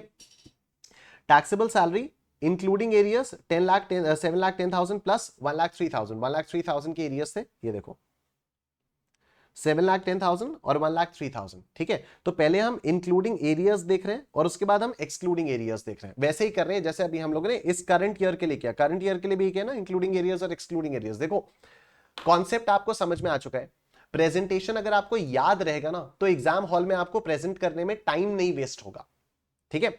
मैं आपको वही बताता हूं, हमेशा बताता हूं कि जितना दिमाग लगाना है ना, वो सारा का सारा क्लासेस में लगाना होगा। एग्जाम हॉल में it has to be mechanical, कि फॉर्मेट्स आपको रटे हुए हैं, आपको कॉन्सेप्ट पता हुआ है, लेकिन वहां पर जितना कम से कम दिमाग लगेगा ना, जितनी जल्दी आपका मैकेनिकली हाथ बढ़ेगा, उतने अच्छे मार्क्स आप स्कोर कर पाओगे एग्जाम हॉल में, राइट। अब आप यहां पर हो, यहां पर मैं आपको कॉन्सेप्ट समझा दे रहा हूं, यहां पर मैं आपको यह भी समझा दे रहा हूं कि ये वाला प्रेजेंटेशन क्यों यूज किया गया है, इस प्रेजेंटेशन का मतलब क्या है, राइट। लेकिन अब ये प्रेजेंटेशन आपको मेमोरी में आपको डालना पड़ेगा by practising it again and again, जिससे जब एग्जाम हॉल में आपके पास इस टाइप का क्वेश्चन आए तो आप जल्दी से उसको सॉल्व कर पाओ। अच्छा खासा बड़ा क्वेश्चन है ये, ठीक है। तो एग्जाम हॉल में एटलीस्ट फॉर्मेट सोचने में आपका टाइम नहीं वेस्ट होना चाहिए, ठीक। टैक्सेबल सैलरी आ गई आपकी 10,000 रुपीज, 7,10,000 रुपीज, और इसमें एरियर्स को ऐड किया 1,03,000 रुपीज। टैक्सेबल सैलरी आ गई आपकी, और इस पर आपने टैक्स लगाया। टैक्स कौन से रेट से लगाया, प्रीवियस ईयर 10-11 वाले रेट से लगाया, प्रीवियस ईयर 10-11 वाले ये वाले रेट्स, ठीक है। मतलब चलो मैं कैलकुलेट करके दिखाता हूं, सिर्फ जैसे 8,13,000 है, ठीक है। अब इसमें हम क्या करेंगे, 1,60,000 रुपीज तक नील, 1,60,000 से 5 लाख रुपीज तक, 1,60,000 से 5 लाख रुपीज तक 10%, तो ये हो गया 5 लाख माइनस 1,60,000, 10% एम प्लस, ठीक है। अब 5 लाख से 8 लाख तक हमारी इनकम कितनी है? 8,16,000 है ना, 8,13,000 है, चलो ठीक है। तो 5 लाख से 8 लाख से यानी 3 लाख पर 20% के रेट से, 3 लाख पर 20% के रेट से एम प्लस, और उसके बाद 8 लाख से 813 तक 30 अबव 8 लाख पर 30%, ठीक है। तो 13,000 पर 30% आ गया एम प्लस। एमआरसी करो 97,900 आ रहा है, ये देखो 97,900। अभी आपको समझ में आ रहा है कि ये टैक्स रेट्स कैसे आए, यहाँ पर tax above, tax on above कैसे आया। फिर यहाँ पर एजुकेशन सेस और हेल्थ एंड एजुकेशन सेस लगेगा 3% के रेट से, तो इंटू 0.03 आ गया आपका 2937, और ये टैक्स पेबल आपका इंक्लूडिंग एरियाज आया 1,00837, ठीक है। फिर एक्सक्लूडिंग एरियाज टैक्स निकाला, एक्सक्लूडिंग एरियाज, ठीक है। तो 7,10,000 रुपीज पर कितना टैक्स आया? तो आप ऐसे करोगे 160 तक नील, 160 से किस वैल्यू तक? 160 से 5 लाख तक, ओके। तो 5 लाख माइनस 1,60,000 कितना आता है? 340 आता है। इस पर 10% यानी एम प्लस, और फिर 5 लाख से 8 लाख तक हमारा कितना है? 7,10,000 है ना, तो 7,10,000 माइनस 5 लाख, इस पर 20% एम प्लस, एमआरसी आया 76,000, इस पर 3% के रेट से एजुकेशन सेस ये 2280 आया, और इतना टैक्स पेबल आया। मतलब अब क्या हुआ, समझना बात को। इस साल यानी प्रीवियस ईयर 2010-11 में अगर मान लो ये 1,03,000 रुपीज मुझे मिल जाता, तो इस पर मुझे कितना टैक्स देना पड़ता? दिस माइनस दिस, ठीक है। इंक्लूडिंग एरियर्स इतना टैक्स आया, एक्सक्लूडिंग द एरियर्स इतना टैक्स आया। तो सिर्फ एरियर्स पर कितना टैक्स पे करना पड़ता? सिर्फ एरियर्स पर कितना टैक्स पे करना पड़ता? 1,00837 माइनस 78,280 कितना? 22,557, 22,557 मुझे पे करना पड़ता, ठीक है। मुझे सिर्फ 22,557 पे करना पड़ता। आई होप आपको बात समझ में आ रही है। 22,557 मुझे एक्स्ट्रा टैक्स पे करना पड़ता एरियर्स पे, अगर मेरे को 2010-11 में ही ये पैसा मिल जाता तो। सिमिलरली अगर मैं प्रीवियस ईयर 11-12 के बारे में बात करूं, अगर मैं प्रीवियस ईयर 11-12 के बारे में बात करूं, तो 8,25,000 रुपीज मेरी टैक्सेबल सैलरी थी, और 1,17,000 रुपीज के मेरे पास एरियर्स थे, ठीक है। इस पर मुझे कितना टैक्स दिया? इंक्लूडिंग एरियर्स मेरा कितना टैक्स आता? तो 942 पर मुझे टैक्स निकालना है, ठीक है। ये देखो पहले मैं आपको दिखा भी देता हूं। तो 825 टैक्सेबल सैलरी थी, और एरियर्स कितना था? 1,17,000 रुपीज का था। तो टोटल टैक्सेबल सैलरी आपकी कितनी आ जाती? ये आ जाती है आपकी 942। इस पर किस रेट से टैक्सेस लगते? देखो इस पर इस रेट से लगते अप टू 180 नील, ये है ना प्रीवियस ईयर 11-12 के, तो अप टू 180 आपका नील आ जाता। 180 से 5 लाख तक 10%, तो 5 लाख माइनस 1,80,000 का 10% ये आया 32,000 एम प्लस, ठीक है। फिर 5 लाख से 8 लाख यानी 3 लाख तक, ये 8 तो से तो ऊपर गया था ना, हाँ 942 गया, ठीक है। तो 3 लाख पर 20%, 3 लाख पर 20% एम प्लस, और 8 लाख के ऊपर 30%, ठीक है। तो ये कितना है? 942 माइनस 8 लाख कितना आ गया? 30%, ये आया 42,600। एम प्लस किया, एमआरसी करेंगे 134,600, ये 134,600 आया। इस पर 3% का एजुकेशन से 4038, 138,638 रुपीज टैक्स लग जाता इंक्लूडिंग एरियर्स, ठीक है। इंक्लूडिंग एरियर्स 138,638 का टैक्स लगता। लेकिन एरियर्स अगर नहीं थे तो 825 आपकी टैक्सेबल सैलरी थी। अब मैं दोबारा से कैलकुलेट करके नहीं दिखा रहा हूं, और टैक्स लगा कितना? 1,02,485। यानी मतलब क्या हुआ कि अगर मुझे प्रीवियस ईयर 11-12 में एरियर्स मिल जाते 117 के, तो इन एरियर्स पर मुझे कितना टैक्स देना पड़ता? This minus this. एरियर्स के साथ इतना देना पड़ रहा है, बिना एरियर्स के इतना देना पड़ रहा है, तो सिर्फ एरियर्स पर कितना टैक्स देना पड़ता? दिस माइनस दिस, ठीक है। ये क्या आया आपका? ये आया 138,638 माइनस 102,485, कितना आया? 36,153, 36,153, ठीक है। मतलब प्रीवियस ईयर 11-12 में ही अगर मुझे एरियर्स मिल जाते तो मुझे 36,153 रुपीज ही एक्स्ट्रा टैक्स देना पड़ जाता, ठीक है। ओके, अब आप इधर देखो प्रीवियस ईयर 12-13, प्रीवियस ईयर 12-13 के बारे में बात करें। प्रीवियस ईयर 12-13 में जो टैक्सेबल वैल्यू थी, टैक्सेबल सैलरी थी, वो थी 9,50,000 और 125 के एरियर्स थे, ठीक है। तो इंक्लूडिंग एरियर्स हम टैक्सेबल वैल्यू निकालते हैं, ये देखो 950 और 125 इंक्लूडिंग एरियर्स हम टैक्सेबल वैल्यू निकालते हैं, टैक्स की वैल्यू निकालते हैं। अब यहां पर ये 60 इयर्स के हो गए थे, प्रीवियस ईयर 12-13 में ये 60 इयर्स के हो गए, तो अब इन पर सीनियर सिटीजन वाले रेट लगेंगे, मतलब अब ये वाले रेट लगेंगे। तो अप टू 2,50,000 रुपीज नील, ठीक है। 250 से 5 लाख 10%, तो 2,50,000 पर 10% एम प्लस, ठीक। 5 लाख से 10 लाख तक, और टोटल इनकम आई कितनी इनकी 1075 आई, ठीक है। तो 5 लाख पर किस रेट से, 5 लाख पर 20% से, ओके। और अबव 10 लाख 30%, ठीक। 1075 है तो यानी 75,000 पर 30% एम प्लस एमआरसी, ये आ गया आपका 147,500, ठीक है। 147,500 इस पर एजुकेशन सेस लग गया। 151,925 is your taxable amount including the arrears. Similarly excluding arrears पर ये वाला टैक्सेबल अमाउंट आ गया। मतलब अगर मेरे को ये 125 वाले एरियर्स प्रीवियस ईयर 12-13 में मिल जाते तो मुझे कितना टैक्स लगता है इस पर, मुझे टैक्स लगता 151,925 यानी दिस माइनस 118,450, कितना 33,475, 33,475, ठीक है। मतलब अगर मुझे ये एरियर्स अपने रिस्पेक्टिव ईयर्स में मिल जाते तो इन एरियर्स की वजह से मुझे कितना एक्स्ट्रा टैक्स देना पड़ता, this plus this plus this 22,557 plus 36,153 plus 33,475, मुझे 92,185 रुपीज का टैक्स देना पड़ता, ठीक है। अगर ये एरियर्स 1,03,000 के, 1,17,000 के और 1,25,000 रुपीज के मेरे को एरियर्स उन सालों में मिल जाते तो मेरी जेब से टैक्स कितना जाता, 92,185 रुपीज का टैक्स जाता। लेकिन क्योंकि मेरे को एरियर्स सारे के सारे इस साल मिले हैं तो एरियर्स की वजह से इस साल मेरे पास से टैक्स कितना जा रहा है, 1,07,640 रुपीज का टैक्स जा रहा है। आई होप आपको प्रॉब्लम समझ में आ रही है, ठीक है। क्योंकि ये पिछले जो भी साल थे उन सालों के एरियर्स मेरे को इस साल मिले तो इस साल के टैक्स रेट्स के हिसाब से मुझे इन एरियर्स की वजह से 1,07,640 रुपए का एक्स्ट्रा टैक्स देना पड़ रहा है, राइट। लेकिन अगर ये एरियर्स मुझे उन रिस्पेक्टिव ईयर्स में मिल जाते तो इन एरियर्स की वजह से मुझे सिर्फ 92,185 रुपीज का ही टैक्स एक्स्ट्रा देना पड़ता।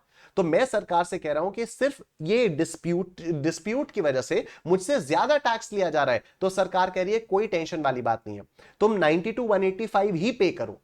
सरकार क्या कह रही है, तुम 92,185 ही पे करो, जो तुम उन सालों में पे करते तुम आज भी उतना ही अमाउंट पे करो, और जितना भी एक्स्ट्रा अमाउंट तुम्हें पे करना पड़ रहा है because of the rise in the tax rates, उतना पैसा तुमको कम करने को दे देंगे, and that is known as relief. तो मतलब 107,640 माइनस दिस, तो 107,640 जितना पैसा अभी देना पड़ रहा है माइनस जितना पैसा देना चाहिए था, इतने की मिल गई मेरे को रिलीफ, ठीक है। 15,455 की मुझे मिल गई रिलीफ, 15,455 की मुझे मिल गई रिलीफ, ठीक है। तो देखो tax payable in assessment year 23-24 on arrears, tax on income including arrears इतना, tax on income excluding arrears इतना, मतलब इतना पैसा मेरे को एक्स्ट्रा देना पड़ा बिकॉज ऑफ एरियर्स। यही हम लोगों ने यहां पर निकाला 107,640, इतना पैसा देना पड़ा मेरे को as arrears. Tax payable in respective years on arrears, अब एरियर्स पर रिस्पेक्टिव ईयर्स में मुझे कितना देना था, 92,185 देना था, तो यही आया मेरे पास, this plus this plus this 92,185, ठीक है। अब इसमें इन्होंने दिखाया कैसा, मैंने क्या किया, मैंने क्या दिस माइनस दिस ये प्लस दिस माइनस दिस ये प्लस दिस माइनस दिस ये, ठीक है। और इन तीनों का ऐड मैंने इस तरह से करके आपको समझाया। यहां पर इन लोगों ने प्रेजेंटेशन में क्या किया, इन्होंने कहा this plus this plus this minus this plus this plus this, मतलब पहले इन तीनों को ऐड किया और उसके बाद इन तीनों को सब्ट्रैक्ट कर दिया, इन तीनों को सब्ट्रैक्ट कर दिया, ठीक है। यही हुआ, दिस प्लस दिस और लेस कर दिया दिस दिस और दिस, बात वही आ गई, ठीक है। इंक्लूडिंग एरियर्स वाला सारा tax add minus excluding arrears वाला सारा टैक्स माइनस, तो सिर्फ एरियर्स की वजह से इतना टैक्स आता, तो दिस माइनस दिस, ये मेरी रिलीफ आ जाती, ये मेरी रिलीफ आ गई है, ठीक है। आई एम श्योर सबको समझ में आ गया है रिलीफ वाला कॉन्सेप्ट, ठीक है। राइट, तो अब क्या होगा कि आपको इतना टैक्स पे करना था 228,280 का, उसमें से आपको 15,455 की रिलीफ मिल गई, तो अब आपको कितना पे करना पड़ेगा, अब आपको सिर्फ 212,825 पे करना पड़ेगा, ठीक है, कॉन्सेप्ट बहुत सिंपल सा है, लेकिन इसका जो प्रेजेंटेशन है that requires a little practice, right? And trust me, आप किसी और तरीके से प्रेजेंट करना चाहोगे ना, आप कुछ ना कुछ पक्का मिस कर दोगे। और अगर आपने कुछ ना कुछ मिस किया, मतलब आप इसको ना एक्चुअली लॉजिकली सोचना, आप खुद एग्जामिनर, सपोज आप खुद एक एग्जामिनर हो, राइट? आपके पास 2 स्टूडेंट्स के आंसर शीट्स आई, राइट? आप पेपर चेक कैसे कर रहे हो? On the basis of some marking scheme which is given to you by the ICAI, right? ICAI के एग्जाम डिपार्टमेंट ने कुछ मार्किंग स्कीम आपको दी हुई है, आप पेपर चेक करो। आपके पास 2 स्टूडेंट्स की आंसर शीट्स आई, एक स्टूडेंट की आंसर शीट आपने देखी, एग्जैक्टली वर्ड टू वर्ड जो मार्किंग स्कीम में लिखा है वही उस स्टूडेंट की आंसर शीट में लिखा है, आप कितने खुश हो जाओगे? और एक कोई दूसरे स्टूडेंट की आंसर शीट, उसमें आंसर चाहे भले ही वैसे आ चुका होगा, लेकिन उसे पता नहीं घुचुड़ पुचुड़ करके पता नहीं क्या क्या लिखा हुआ है, जहां पर आपको अपना ज्यादा दिमाग, आपको ज्यादा टाइम लगाना पड़ेगा। आप किसकी कॉपी देखकर ज्यादा खुश होगे? Forget about fair and fair whatever, आप किसकी कॉपी देखकर ज्यादा खुश होगे? ऑब्वियसली उस स्टूडेंट की कॉपी देखकर खुश होगे जिसने मार्किंग स्कीम से एग्जैक्टली आप देखकर तुरंत मैच कर सकते हो, आप उसको ज्यादा मार्क्स दोगे, ठीक है? There's no harm in solving any question by your method. There's no harm at all. But I am saying, why take the risk? Why should you take the risk? Why should you be like कि मैं ऐसे कर सकता हूं, मैं वैसे कर सकता हूं, मैं वैसे, अरे मत करो ना यार, वैसे वैसे करते रहना। आपको पता है, आप जब ऑफिसेस में भी जाओगे, unless you are doing your own business, आप अगर ऑफिसेस में भी जाओगे, आपको वैसे ही करना होगा जैसे बॉस आपको बताएगा। यू मे थिंक कि मेरे पास इससे बेहतर तरीका है, बॉस उसको रिजेक्ट कर देगा, ठीक है?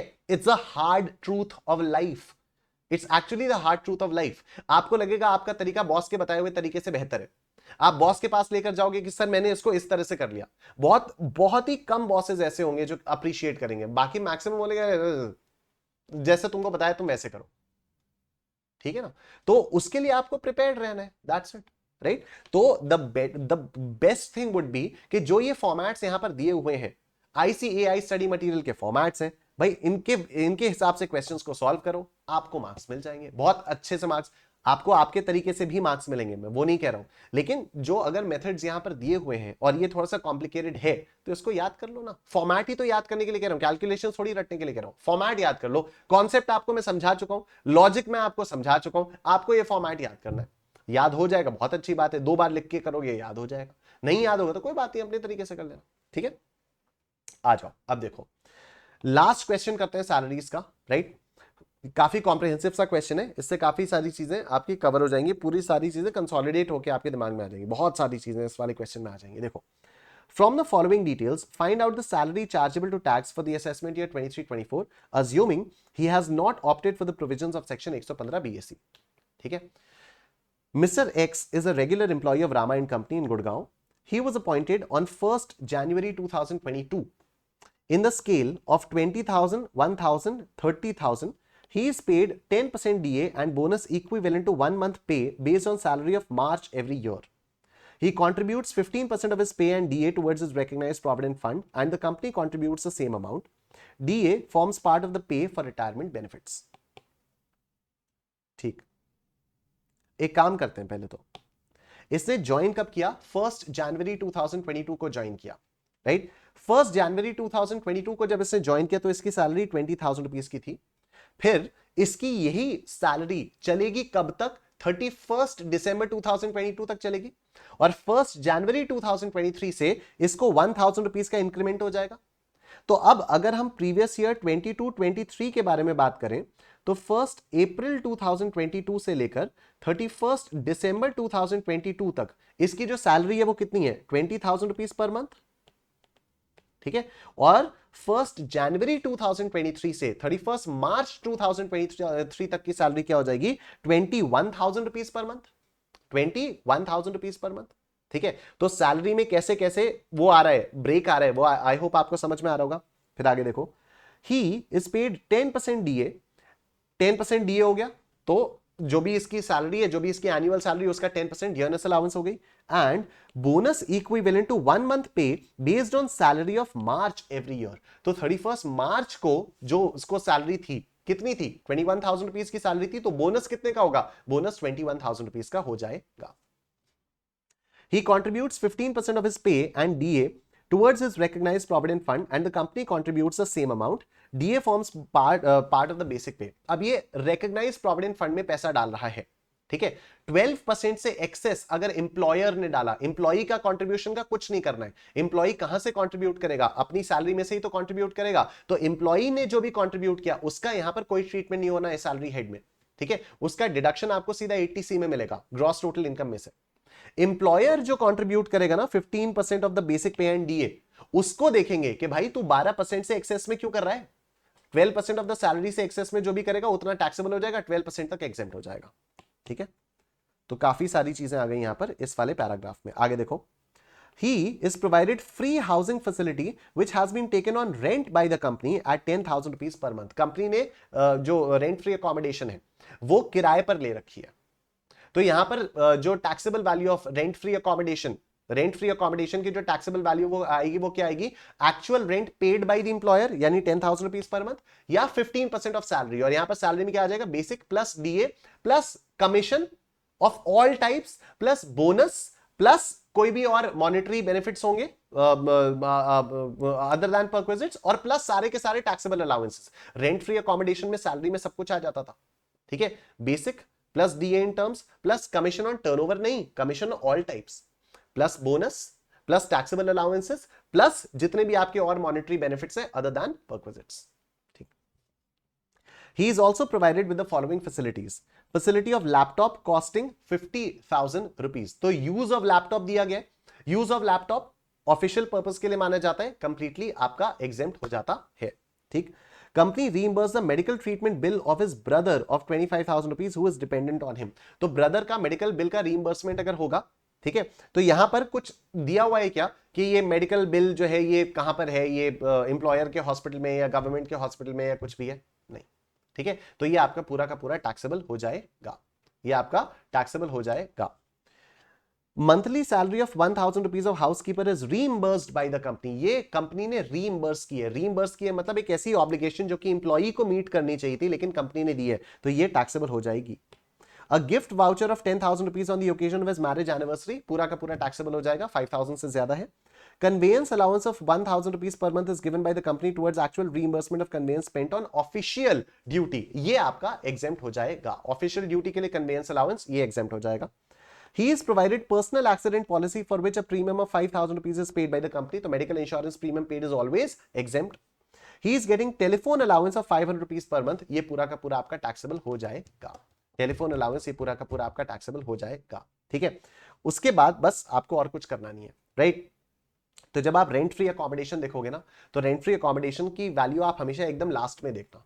क्यों? क्योंकि बाकी सारे कंपोनेंट्स में से आपको देखना होगा ना, बेसिक होगा, डीए होगा, कमीशन होगा, बोनस होगा, टैक्सेबल अलाउंसेस होंगे और कोई भी और monetary benefit other than perquisite होगा। तो वो सारी चीजें आप लोगों को देखनी होंगी,